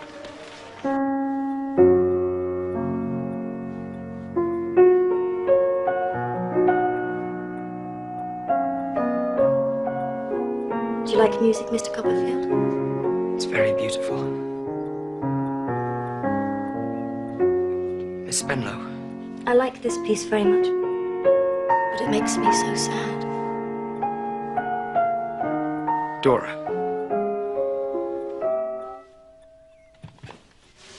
My dearest, dearest Dora. I love you. I've loved you every minute of every day and every night since I first saw you, Dora. I'll die without you. Don't kill me. Say you love me too. Say you'll be mine. I can't marry without Papa's consent. Dora, you mean? Dora, my beloved. Let's go now and ask him. No, that's too soon. Once you're established in the law. But that could take years. And I'm dying of love for you. We must be careful. Papa would get cross. I know he would.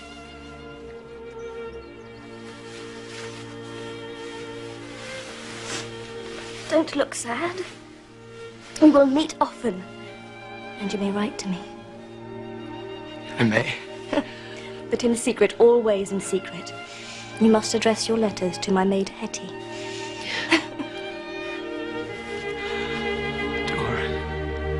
Dora, Dora, my angel.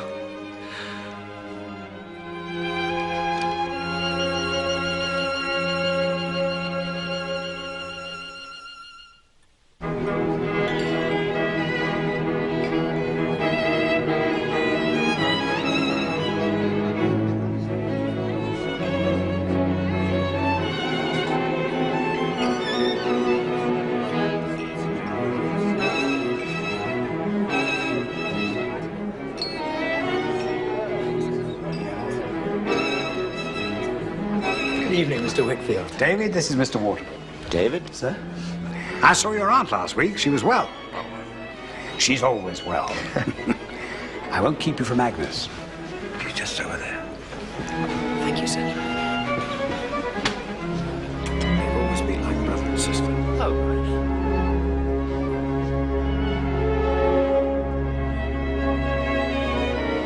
Excuse me. Trotwood. Agnes, how good it is to see you again. Now, I must have your news quick, Trot, before we're interrupted. First, how do you like Doctor's comments? Second, are you still writing that book of yours? And third, who are you in love with? As to your first, I like Doctor's Commons very well.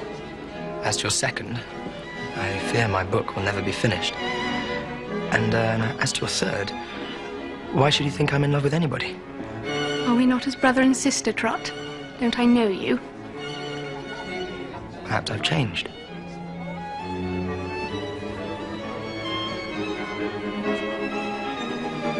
Why, Trotwood, I do believe you are in love.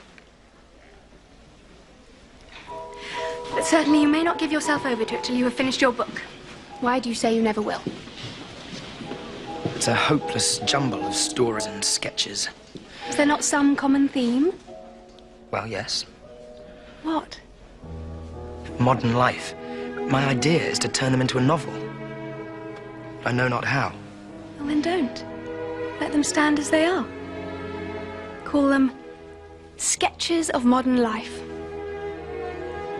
But there aren't enough to make a book. Write some more. Ah! Master Copperfield. Oh, well, Mr. Copperfield, I should say. Uriah Heep? Only the other comes so natural. Yes, how are you? Oh, honoured indeed, sir, to be noticed by you in such company. I mean, so many great stars of the legal firmament. One is quite crushed by a feeling of extreme humbleness. My father. Oh, look! Unwanted, it seems. If you will excuse me, Master. No, Mr. Copperfield. What the devil is he doing here? Papa has made him his partner.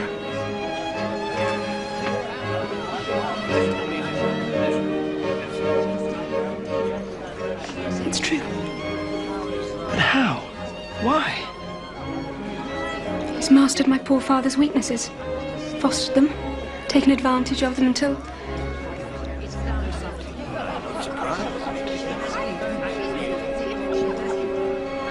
Papa is afraid of him. For my sake, for Papa's sake, be friendly to Uriah. I must take her from you, Trotwood.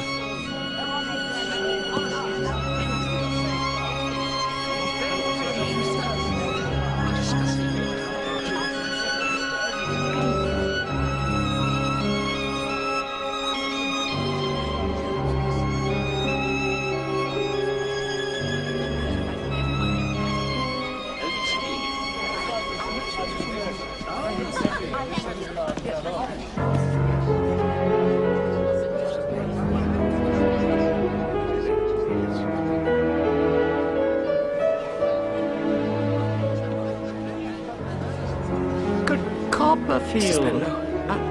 Delightful. Come and meet Sir George Dixon. George! And the Spenlow, don't you find her fellow? Dearest, dearest Dora. Be careful. If Papa's to suspect. I never dreamt you might be here. Papa would bring me. To think how I resisted and complained. Did you get my letter? Hush. Did you? Foolish boy.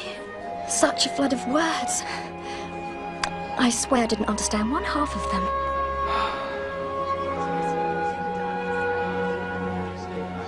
Trot? Dora. Miss Spenlow. May I present Miss Wickfield? Agnes, this is Miss Spenlow. When I was at school at Canterbury, I lodged with Miss Wickfield and her father. How nice. Have you recently arrived, Miss Spenlow? Just now.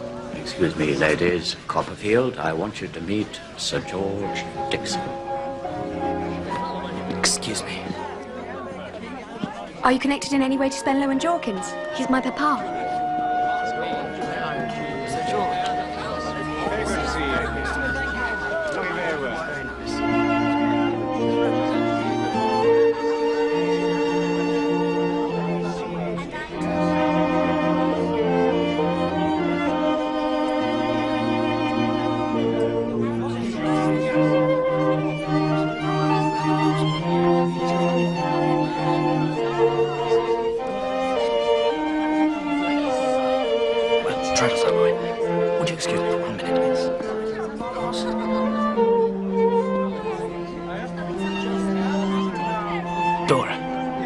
How did you find Miss Wickfield? Very, very agreeable. Yeah. And so clever. I think if I had her as a friend a long time ago, I might be clever myself by now. Nonsense. There's so many books she's read. And such books, poetry and history and philosophy. She quite frightens me. I've seen you sometimes with a book. But only some foolish romance full of dukes and diamonds and doomed passion. I wonder how you could ever fall in love with me. How could I see you and not love you? I suppose you've never seen me at all. Suppose we'd never been born.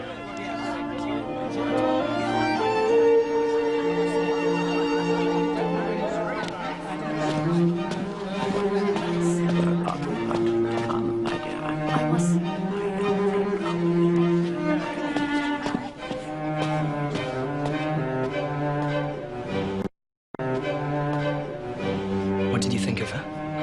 Of Miss Spenlow? And you say you're not in love, Trot? What did you think of her? Does her father know?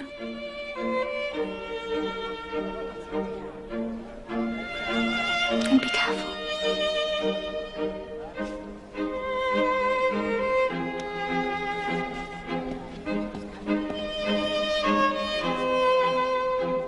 Master Copperfield! Oh, Master Copperfield! Oh, what a wonderful party! Except you and I had hardly any chance to talk. You have heard something, I dare say, of the change in my circumstances. Yes. What a worthy man Mr. Wickfield is. Oh, but he's been imprudent. Oh, very much so. Now, it's a topic I would not touch on to any soul but you. No, there would have been great loss. Disgrace. I don't know what all. But I was able to be the humble instrument of his salvation. And so he has put me on an eminence I could never hope to have reached. I congratulate you. Oh, thank you. You will not think the worse of my humbleness if I make a tiny confidence to you. No? Did you not think that Miss Agnes Wickfield was looking very beautiful tonight? Yes, I did. Oh, thank you. Why thank me? Well, that is the confidence that I take the liberty of reposing. Look, humble as I am, Master Copperfield, the image of Agnes Wickfield has been in my breast for years. Oh, Master Copperfield, with what a pure affection do I worship the ground my Agnes walks on. Have you made these feelings known to her? Oh, dear, no, not to any soul but you. Oh, she's very young still. There's no rush at present, and I have to work my way upwards. There will be time presently to make her familiar with my hopes, as opportunities offer. I go this way towards the city. I go that way. Oh, then we part here. If you'll have the goodness to keep my secret, not in general to go against me, I'll take it as a particular favour. Look, You are as a brother to the Master Copperfield. You wouldn't wish to make unpleasantness. Well, I'll bid you good night.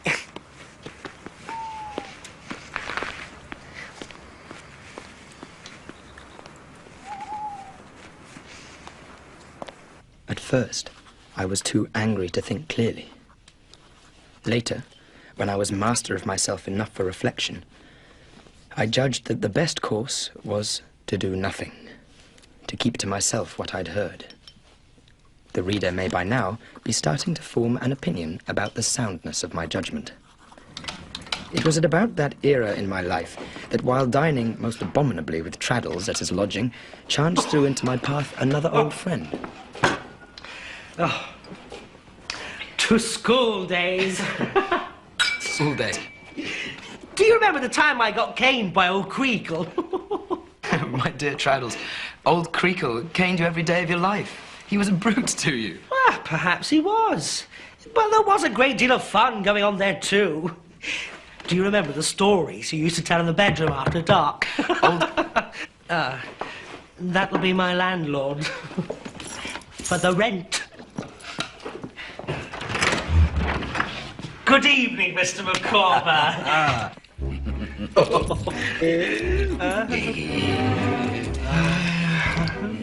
Mr. Micawber, how do you do? Well, sir, you are exceedingly obliging. I am in statu quo. And Mrs. Micawber? She is also, thank God, in statu quo.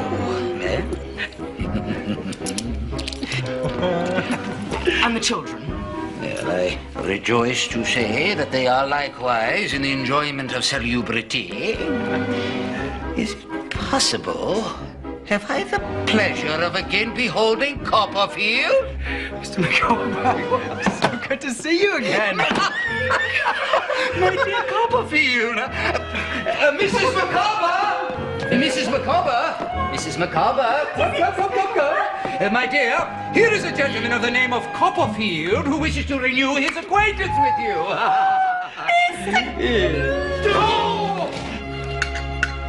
Oh, my dear Copperfield. Oh, this is luxurious. This reminds me of a period when I and mine were in easier circumstances. Circumstances difficult, Mr. Micawber?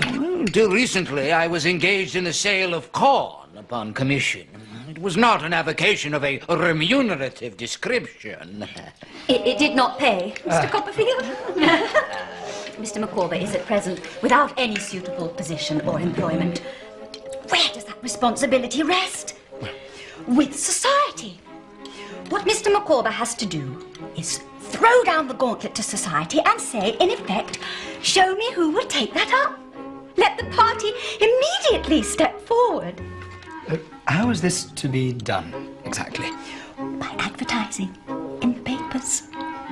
It appears to me that what Mr. Micawber has to do in justice to himself, in justice to society, is to advertise in all the papers. Yes.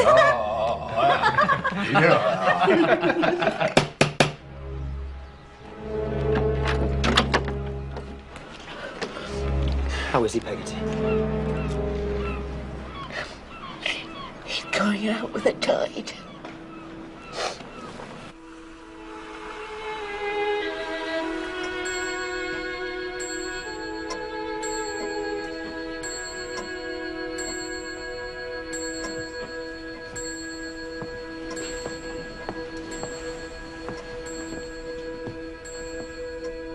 It is, and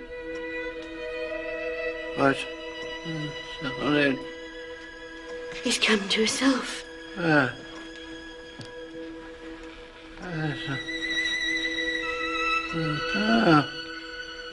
Barkis, my dear.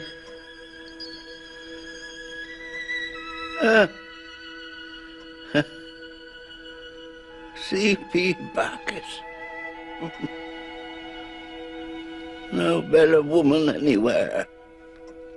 Look, here's Master Davy. Oh.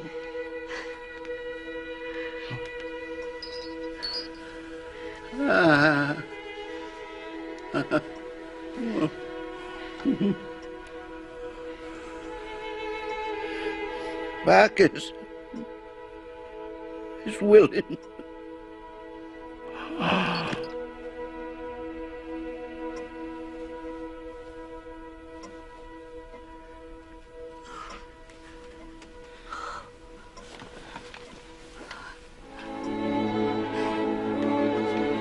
I undertook the sad business of informing Peggotty's brother of their loss. I had no idea that I was about to learn of a far greater one.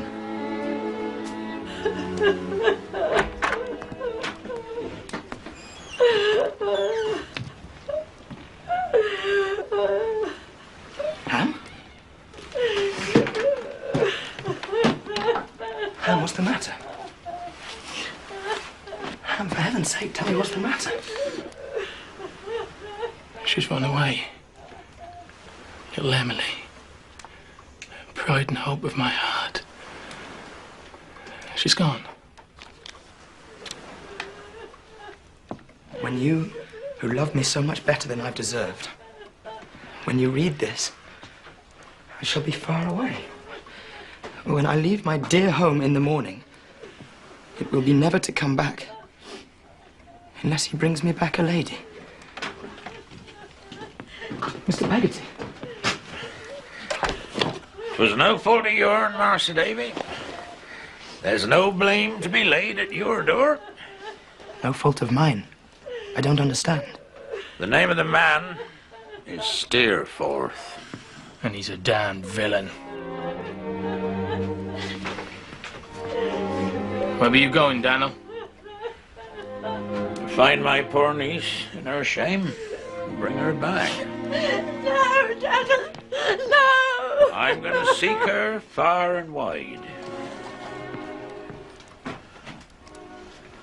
If any hurt should come to me, tell her the last words I had for her was, my unchanged love is for my darling girl.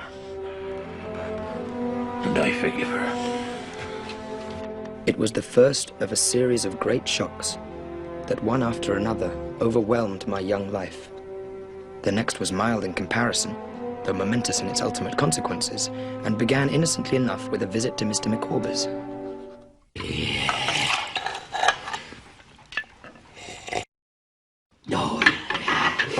My dear friends, you may possibly not be unprepared to receive the intimation that something has turned up. I am about to establish myself in one of the provincial towns of our favored island in immediate connection with one of the learned professions. You therefore find us on the brink of migration and will excuse any little discomforts incidental to that position. My family may consider it a banishment, if they please. But I am a wife and a mother, and I never will desert Mr. Micawber. I consider it no sacrifice to immure myself in a cathedral town. You're going to a cathedral town? To Canterbury. I have entered into arrangements by virtue of which I stand pledged and contracted to Mr. Uriah Heep. Uriah Heep? To assist and serve him in the capacity of confidential clerk. Are you acquainted with Mr. Heep? Yes, I am indeed, ma'am. And I feel it my duty to warn you against him. My dear Copperfield, I am bound to state to you that it was the prudent suggestion of Mrs. Micawber that has conduced to this result. The gauntlet to which you referred upon a former occasion being thrown down in the form of an advertisement was taken up by my friend Heep. Your friend? Well, so I flatter myself. I know Uriah Heep. I've known him since I was a boy. He is a false, scheming creature. No. No, Traddles, you'll bear me out. He's a man not greatly admired in the profession, sir, but much feared. Well, these are opinions to give one pause, indeed, but certain pecuniary engagements having been entered into upon either side, grave difficulties must be anticipated in any attempt by me to extricate myself from. In short... Mr. Heep has settled all our debts, Mr. Copperfield. There can be no going back. The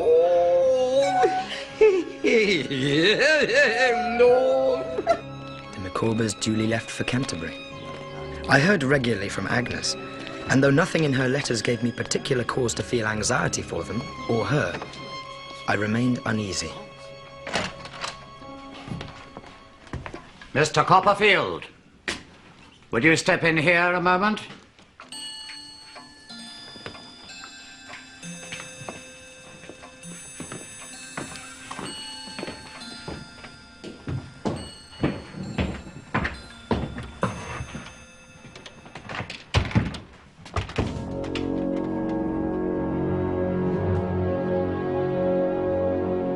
Mr. Murdstone. Miss Murdstone? David? Miss Murdstone, have the goodness to show Mr. Copperfield what you've shown me.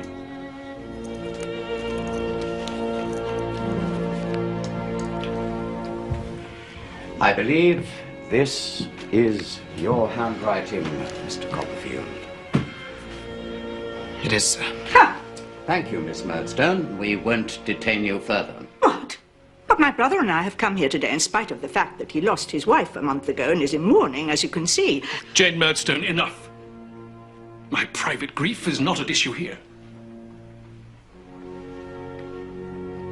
My sister has a great deal more to say, sir. Your sister, Mr. Murdstone, has done her part. It is now between myself and Mr. Copperfield. Very well. I protest. Jane! But Mr. Copperfield's behaviour has been abominable. Jane Murdstone! Will you hold your tongue?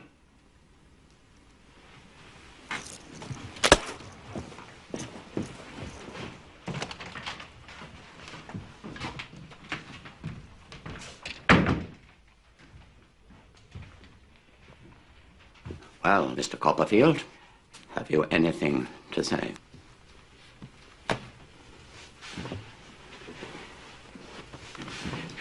There's nothing I can say, sir, except that all the blame is mine. Dora... Miss Spenlow, I think you mean. Miss Spenlow was persuaded by me to consent to this secrecy, and I greatly regret it. But my love can be my only excuse. Pray do not tell me to my face that you love my daughter, sir. Could I defend my conduct if I did not, sir? Can you defend your conduct if you do, sir? Have you considered how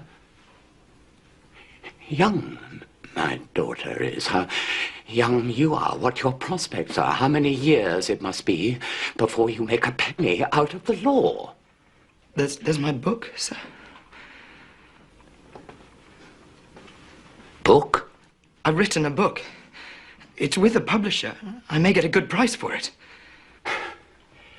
Such an extravagant notion, Mr. Copperfield. One hardly knows how to proceed. Consult your friends, relations, people with some experience of the world. See what advice they give you. In the meantime, you are not to communicate in any way with my daughter. Is that agreed?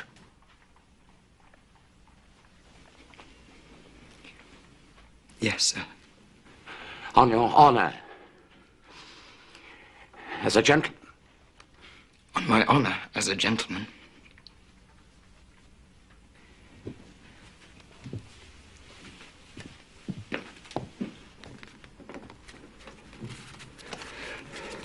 Neatly, smoothly keep your eyes on your work. I determined to go down to Kent to see my aunt.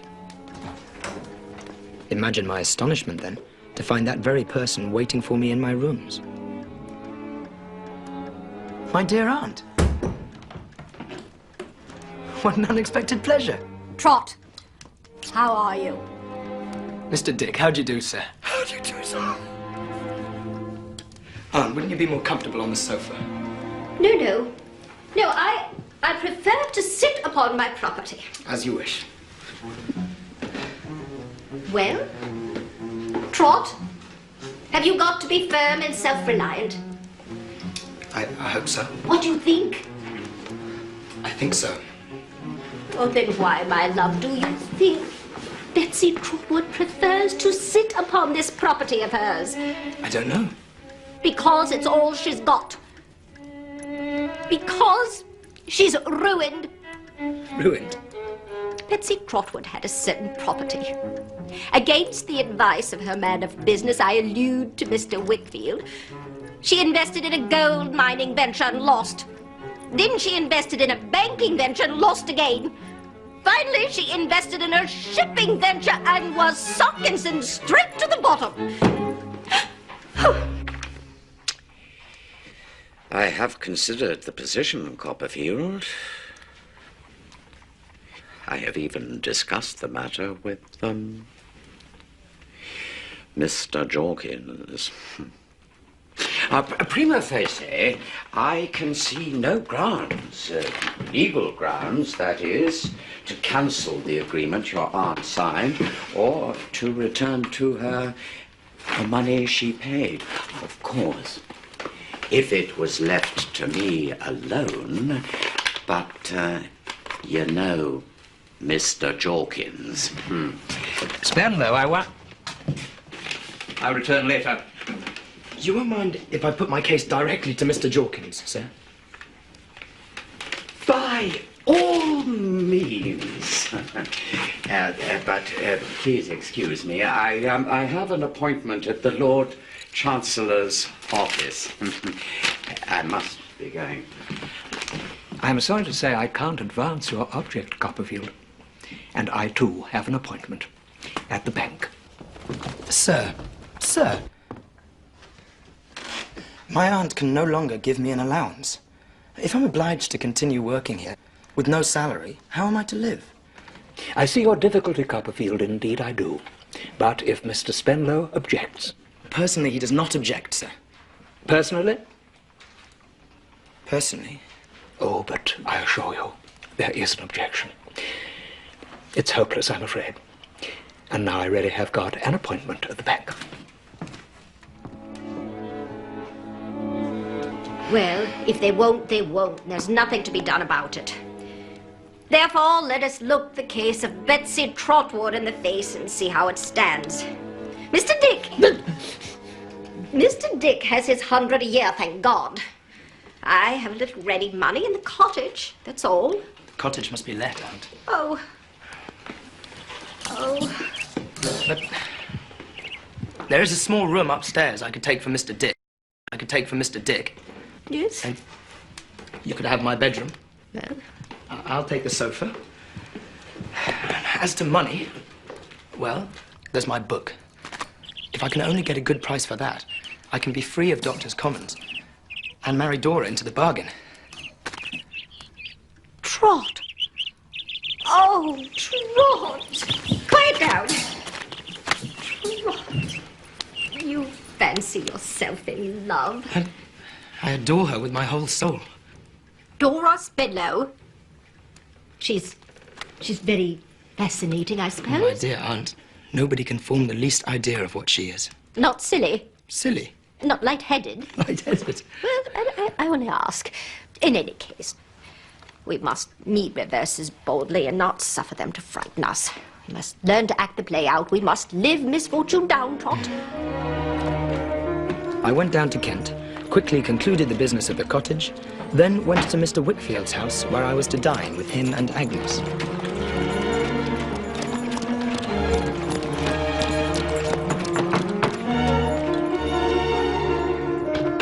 Oh, my dear Copperfield! Micawber. I'm extremely glad to see you.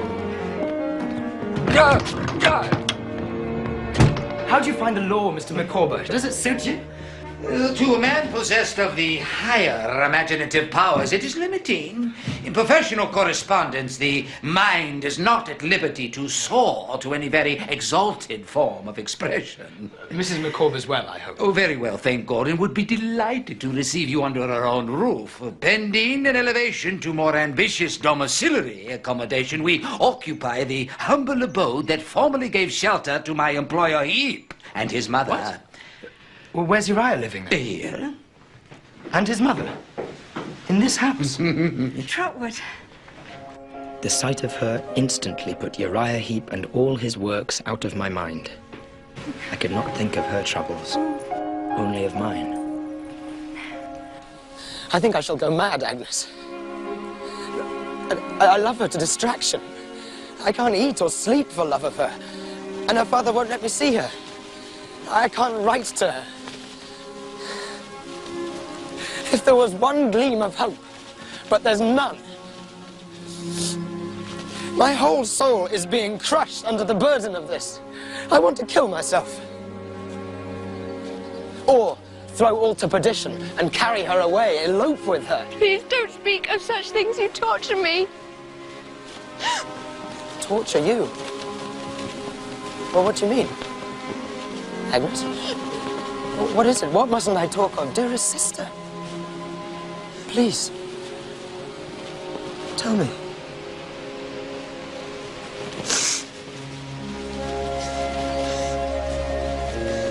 I don't care to hear you talk of wild, impossible things, Trot. Of elopement. Of ruining yourself and her. Of cutting yourself off from those who love you. Dearest Agnes. Do you think I'd do it?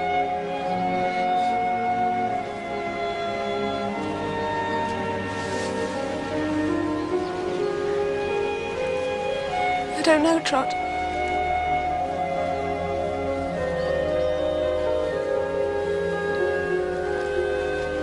Abandon my aunt, to whom I owe everything? Never.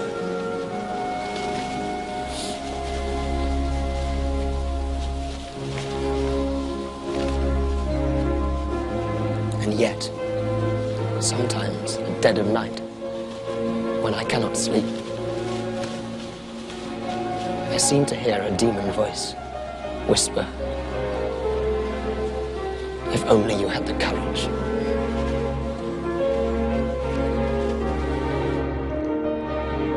It was only when Uriah and his mother joined us for dinner that the full extent of his baneful power over that household became apparent to me. It was with some pain that I observed the frequency with which Mr. Wickfield refilled his own glass.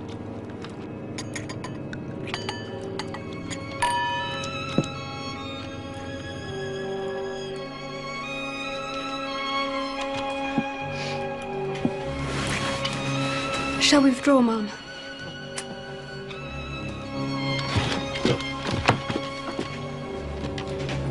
Don't sit too long tonight, Papa.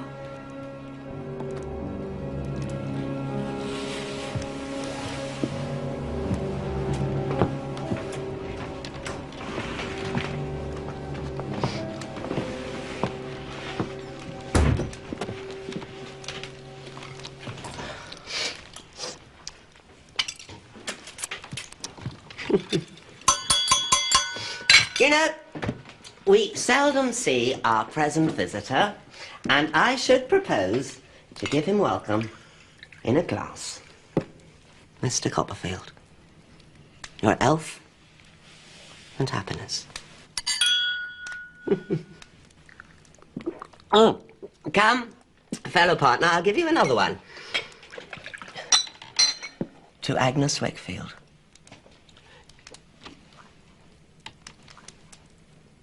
Agnes Wickfield is, I am safe to say, the divinest of her sex. I'll speak out among friends, I hope. To be her father is a proud distinction. But to be her husband... What? What? Sit down, Wickfield. If I say I have an ambition to make your Agnes my Agnes, I have as good a right as any man. I dare swear I have a better right. Do you? Do you? Mr. Wickfield. Leave me go! Take care, Wickfield. That man is my torture. Step by step he has robbed me of my name and reputation. My peace and quiet, my house, my home. I have kept your name and reputation for you, as And your peace and quiet, and your house and home. Mr. Whitfield! Think of Agnes.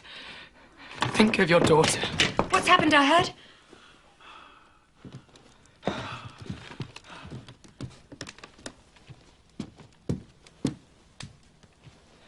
Come, Papa.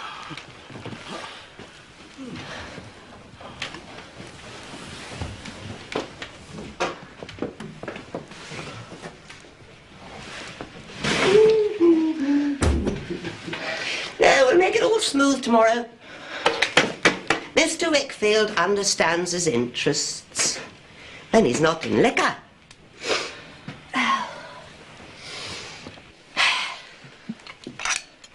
Well, you sometimes plucked a pear before it was ripe, Mr. Copperfield. Huh? No, I did that. Just now. But it'll ripen yet. Only needs attending to. I can wait. Be careful, Copperfield. I could ruin him, you know. Wickfield, oh yes, send him to prison. You lie. Do I? Ask him then. Go on. Ask him. Ask him about the Richborough diamonds.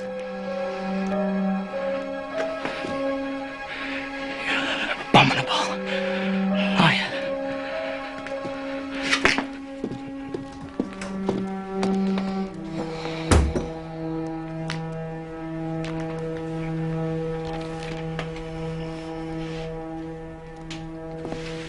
Can I do nothing? I who burden you with my own sorrows. No. Agnes, you'd never sacrifice yourself out of a sense of duty. You'd never bestow your hand on that man. I would kill myself first. I think perhaps I shall never bestow my hand on any man.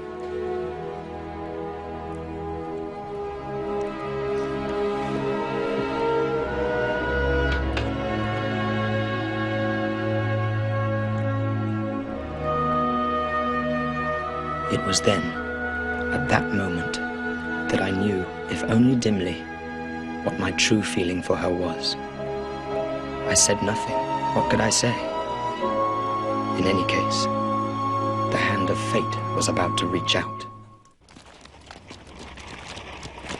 Where's your father? Oh, Papa's home.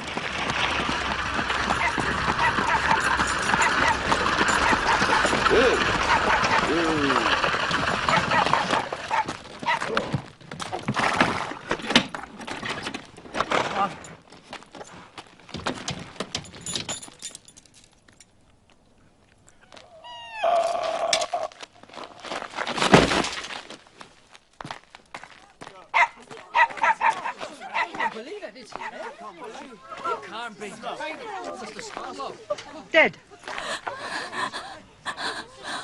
Heart.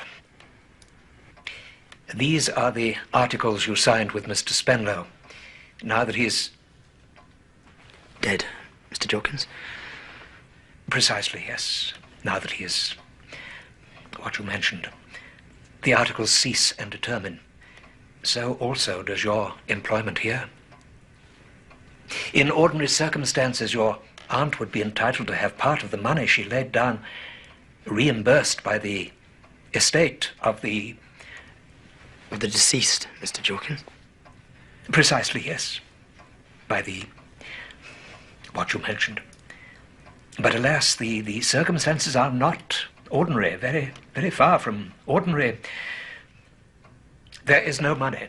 There must be some. Not a penny. Mr. Spenlow had, it seemed, been running through money far in excess of his income.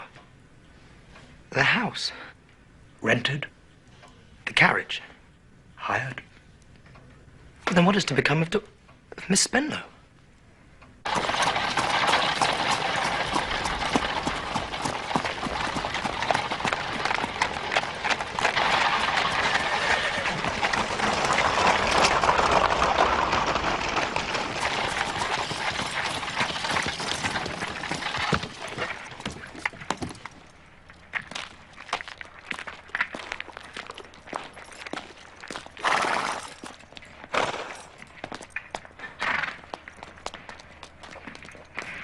dreadful, sir. Dora? Dora? There's no money. I don't know what to become of me. Dora. If you desert me now, I'll die.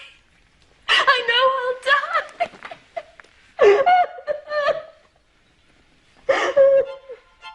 With this ring I thee wed. With this ring I thee wed.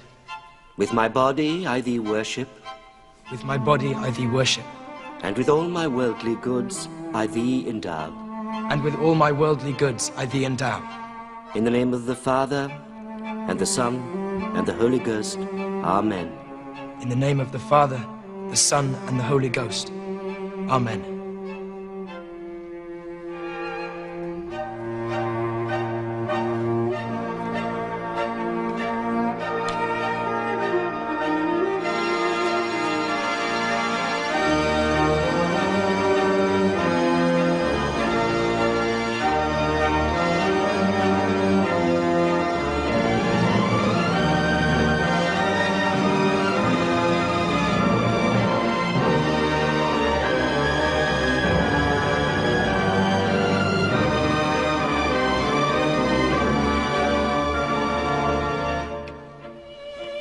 Now, you foolish boy.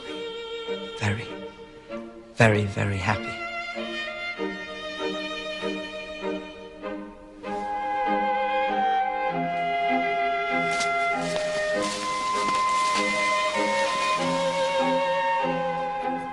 But was I happy?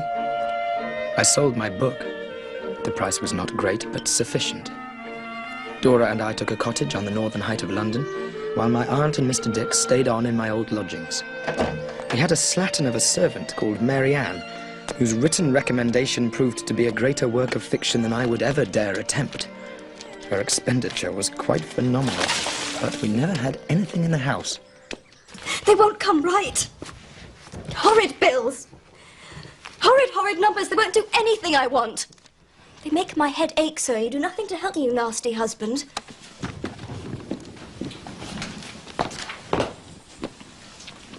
Is it a dreadful muddle? It's a bit of a one, my love. I'll see to this tomorrow. Why not now and teach me? Because I'm behind with my writing. I believe you care more for your horrid books than you do for me. Dora. If you could have married one of your books, I dare say you would have in preference to me. How many times do I have to tell you that this is our bread and butter? If I can't have peace to write, we starve, and my aunt with us. Dora! Dora! Mary, on the door! She's found. My darling girl is found. She left him. Steerforth. Aye, she made her own poor solitary course to London, being close to death. Mr. Peggotty. Oh, she'll live, sir. Now she will. But feeling herself close to death, she wrote to Yarmouth, and they passed on word to me. Where is she now? Well, here, sir, in London. Still weak, sir, in her health. But I'll nurse her. And when she's well, I'll take her away. Far away. I had word again from Yarmouth today, sir. He's going there, in that boat of his from Grimsby, to seek her out. Will you go down there, sir? Of course, Mr. Peggotty. Anything. Will you tell him my niece will never look upon his face again, nor bear him company? I will. I travelled all night through a great storm. Gusts of rain were sweeping in from the coast like showers of steel. By the time I came to Yarmouth, it had finally blown itself out. Master Davy! Peggotty. Davy, my darling boy! But what brings you here? You sent no word. Here, Lord. What is it? You came to meet him. Steerforth. Oh, dear Lord. Hecate, what is it?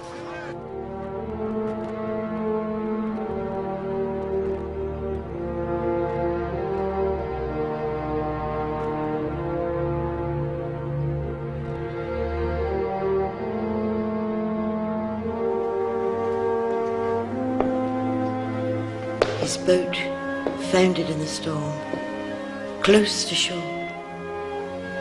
I saw her as she rowed and dashed, like a desperate creature driven mad. And a wave, like a high green hillside, broke her to pieces.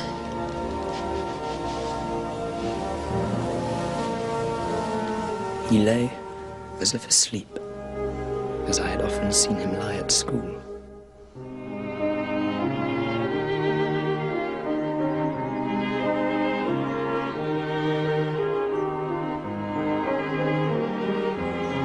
It was a winter of bitter, unrelenting cold. Dora was constantly ailing and often confined to bed. And then, one morning, I received a letter in the familiar flamboyant hand of Mr. Micawber. Marianne!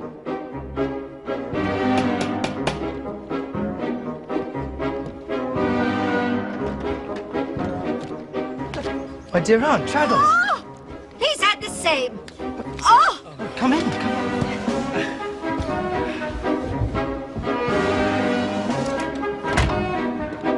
Most secret and confidential. My dear Copperfield, what you hold in your hand is the explosion of a volcano long suppressed. The result of an internal contest more easily conceived than described.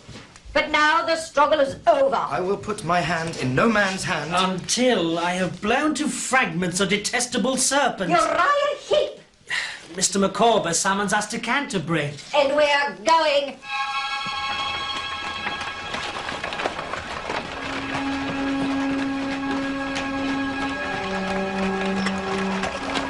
He's here. Ladies, gentlemen, I trust you will shortly witness an eruption. Mr. Copperfield, Mr. Traddles, remember, when I give the word, pounce.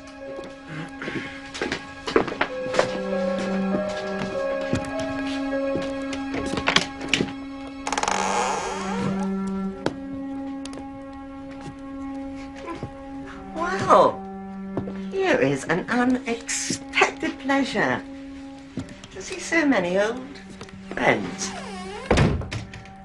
Why aren't you at your desk, Micawber? Run along. Go on, run along. I'll talk to you presently. If there is a scoundrel on this earth of whom I have already talked too much, that scoundrel's name is Heep. Mr. Wickfield, would you have the goodness to make known to present company what, in a moment of unadulterated despair and benightedness of soul, you confided to me? In short, the circumstances pertaining to the loss of the Richborough diamonds.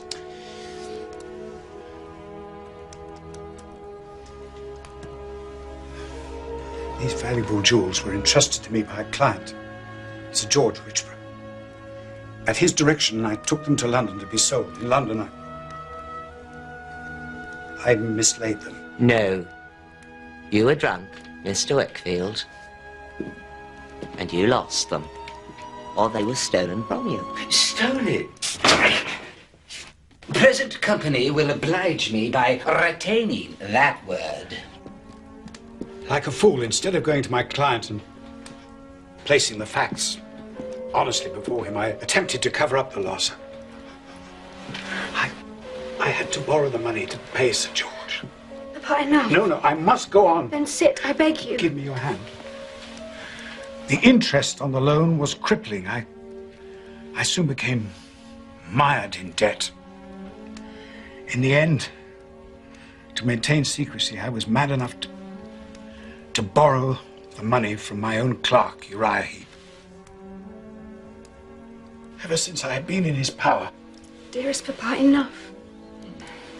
present company may now wish to consider an alternative interpretation. Elucidated by Mr. Wickfield. The jewels were stolen. Stolen by the transcendent and immortal hypocrite and perjurer, Heep! You know, you're all words, Micawber. Windy, empty words. Where's your proof? The consummate scoundrel, the intolerable ruffian, the interminable cheat and liar, the abandoned rascal Heep demands proof. I say to him, here's proof. Here! That is my strongbox! How dare you touch it! Yuri, be humble! Yuri, be humble! Get out, mother! Be humble, Yuri. Make terms. Be quiet, I say! I'll humble them! Will you? Collar him. Stay away, Micawber. Crush you for this, Micawber. I'll kill you! Be humble, Yuri. My Uriah means to be humble. Don't mind what he says, good gentleman. Hold your tongue, mother.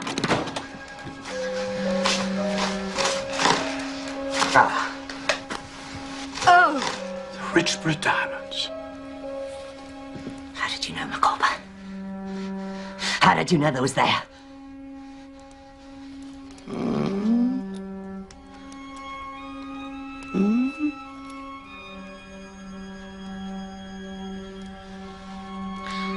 I never meant no harm, Yuri. You betrayed me! No, never. I'd die first. I only wanted to see how they'd look about my neck. I only took 'em out for a moment. To try 'em. 'Tis true. I was at hand, privily and secretly. It was only a moment, but enough to prove beyond a peradventure the monstrous stratagem by which, in short, prove your guilt.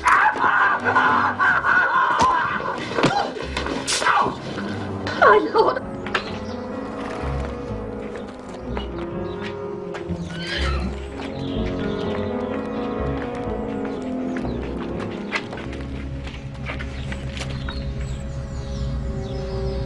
I've always hated you, Copperfield. You've always been an upstart. You've always been against me.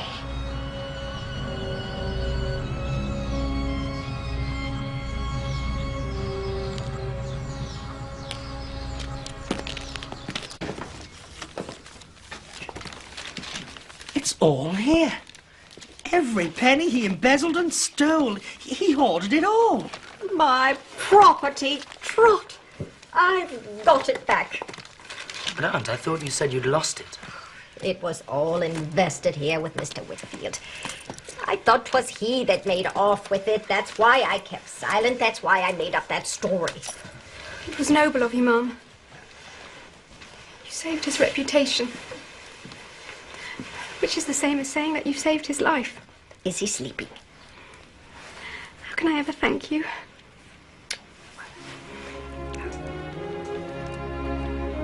Some people David knows, Yarmouth friends.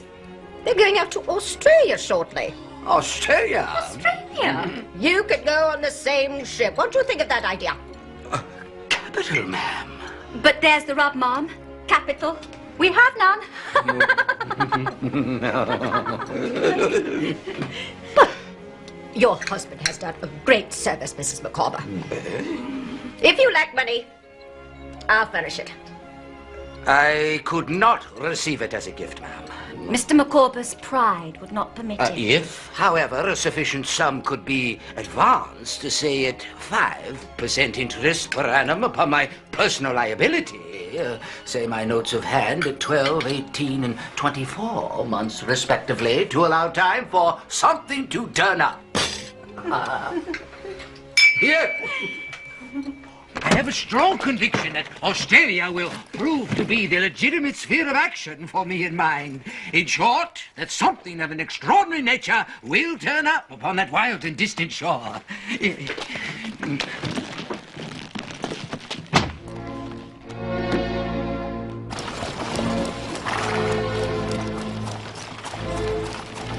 now approach an event so painful that from the beginning of this narrative I have seen it loom larger and larger as I advanced, like a tall tree in a plain, throwing its shadow over all. Dora?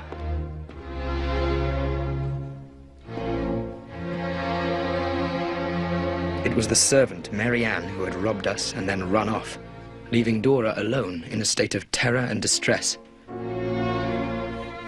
Dora. Dora.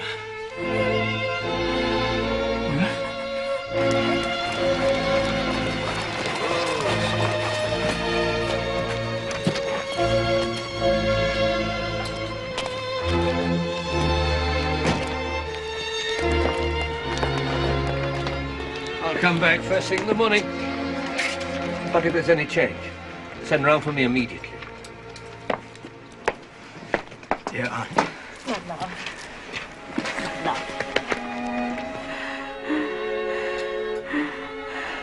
Over the next few days, she grew worse. She wanted very much to see Agnes, so I sent word to Canterbury.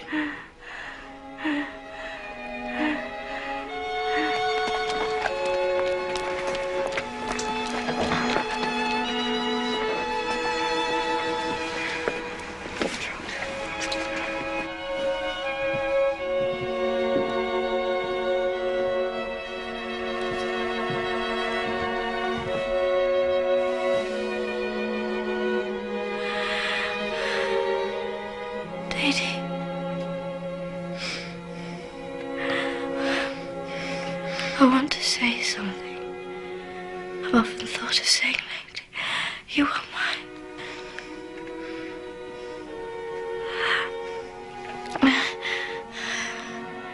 I think I was too young to be a wife. Not in years only, but in experience, thoughts and everything.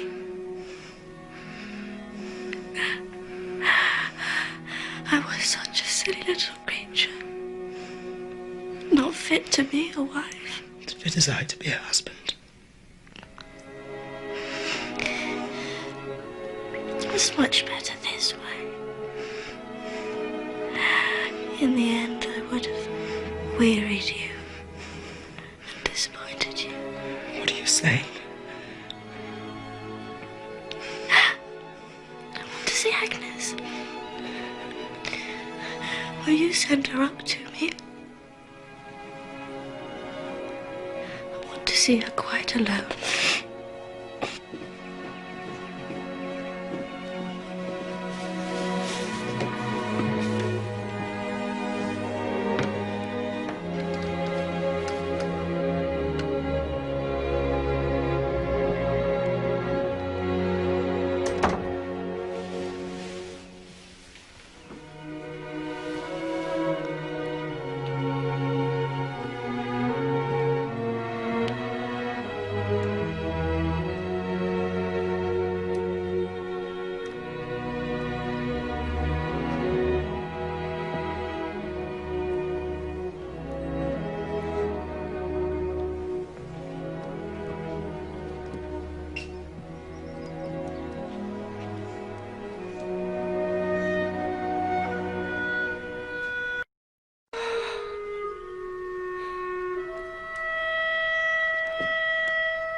Merciful Saviour, thou most worthy Judge eternal, suffer us not at our last hour for any pains of death to fall from thee. Forasmuch as it hath pleased Almighty God to take unto himself the soul of our dear sister here departed, we therefore commit her body to the ground.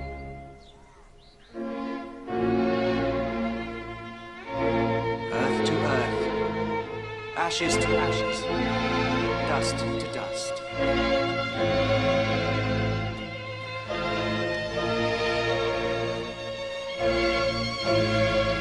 I fled from the cold grave where my wife lay, from the aunt to whom I owed my very existence. from the woman who had all my heart.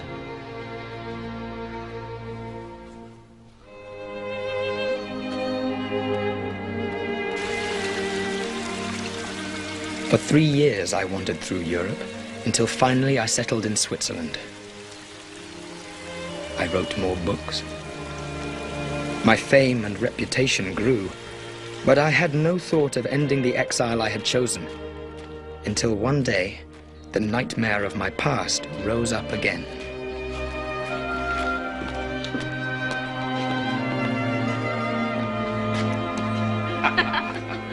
It was Murdstone and his sister, sitting with an English girl and her companion with whom I was slightly acquainted. Miss Horton, Miss Skeggs, I beg your pardon for this unceremonious intrusion. Mr. Copperfield, won't you do us the honor of joining us? Thank you. May I present... Mr. Murdstone and his sister are already known to me.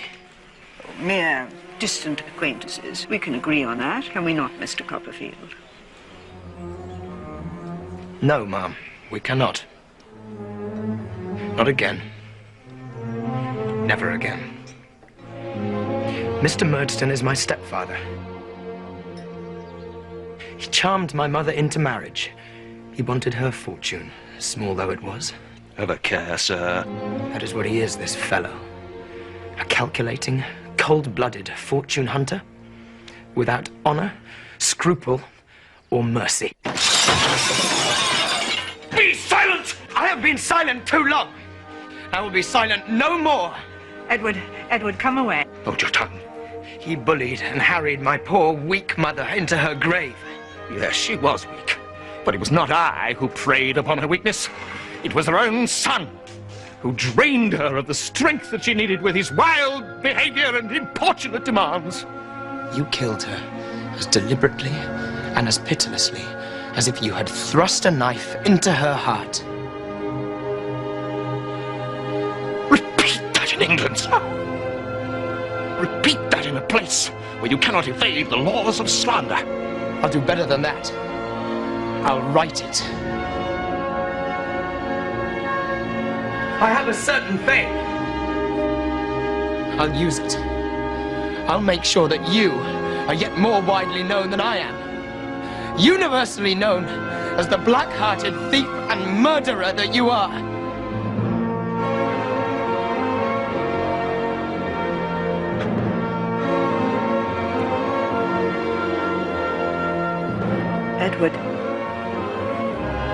Edward, come away.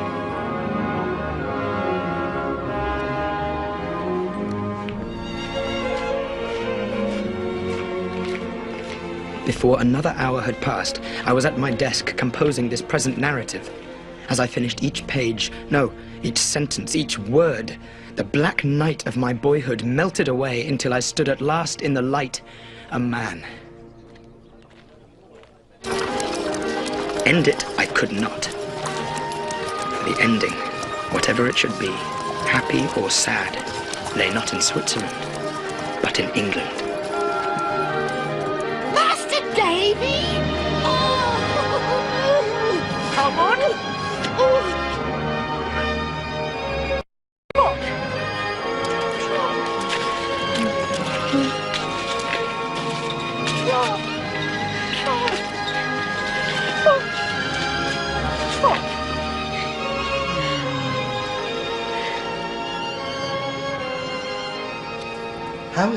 How is Agnes? Well, very well. And as good and beautiful as ever. If I knew higher praise, I would bestow it on her. Has she any admirers? Scores. She could have been married 20 times since you've been gone. I wonder why she has not. I suspect she has an attachment. Do you know the man? She's never confided in me. But I think I know the man. I think I know the man very well. So, will you go over to Canterbury and see her? Are you sure she would welcome it? Mr. Dick? What should he do? hire a horse and ride to Canterbury tomorrow.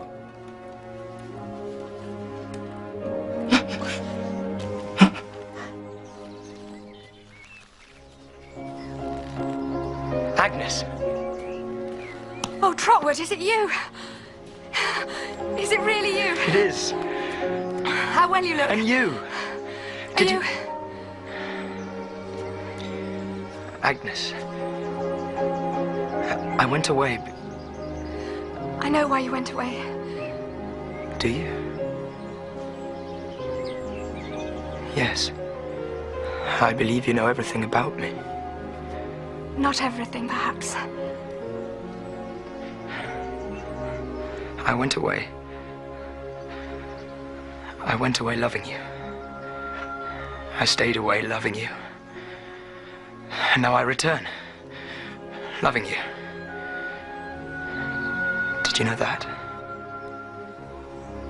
Yes. I have kept my secret better than you have kept yours. Your secret? I have loved you all my life.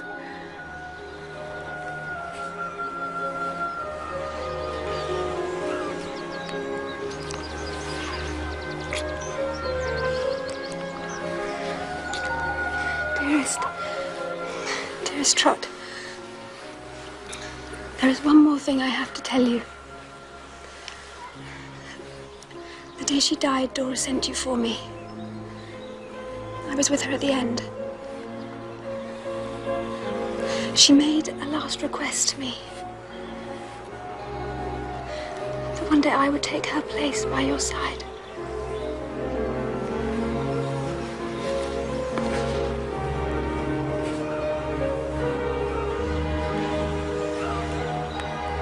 Will you? I will.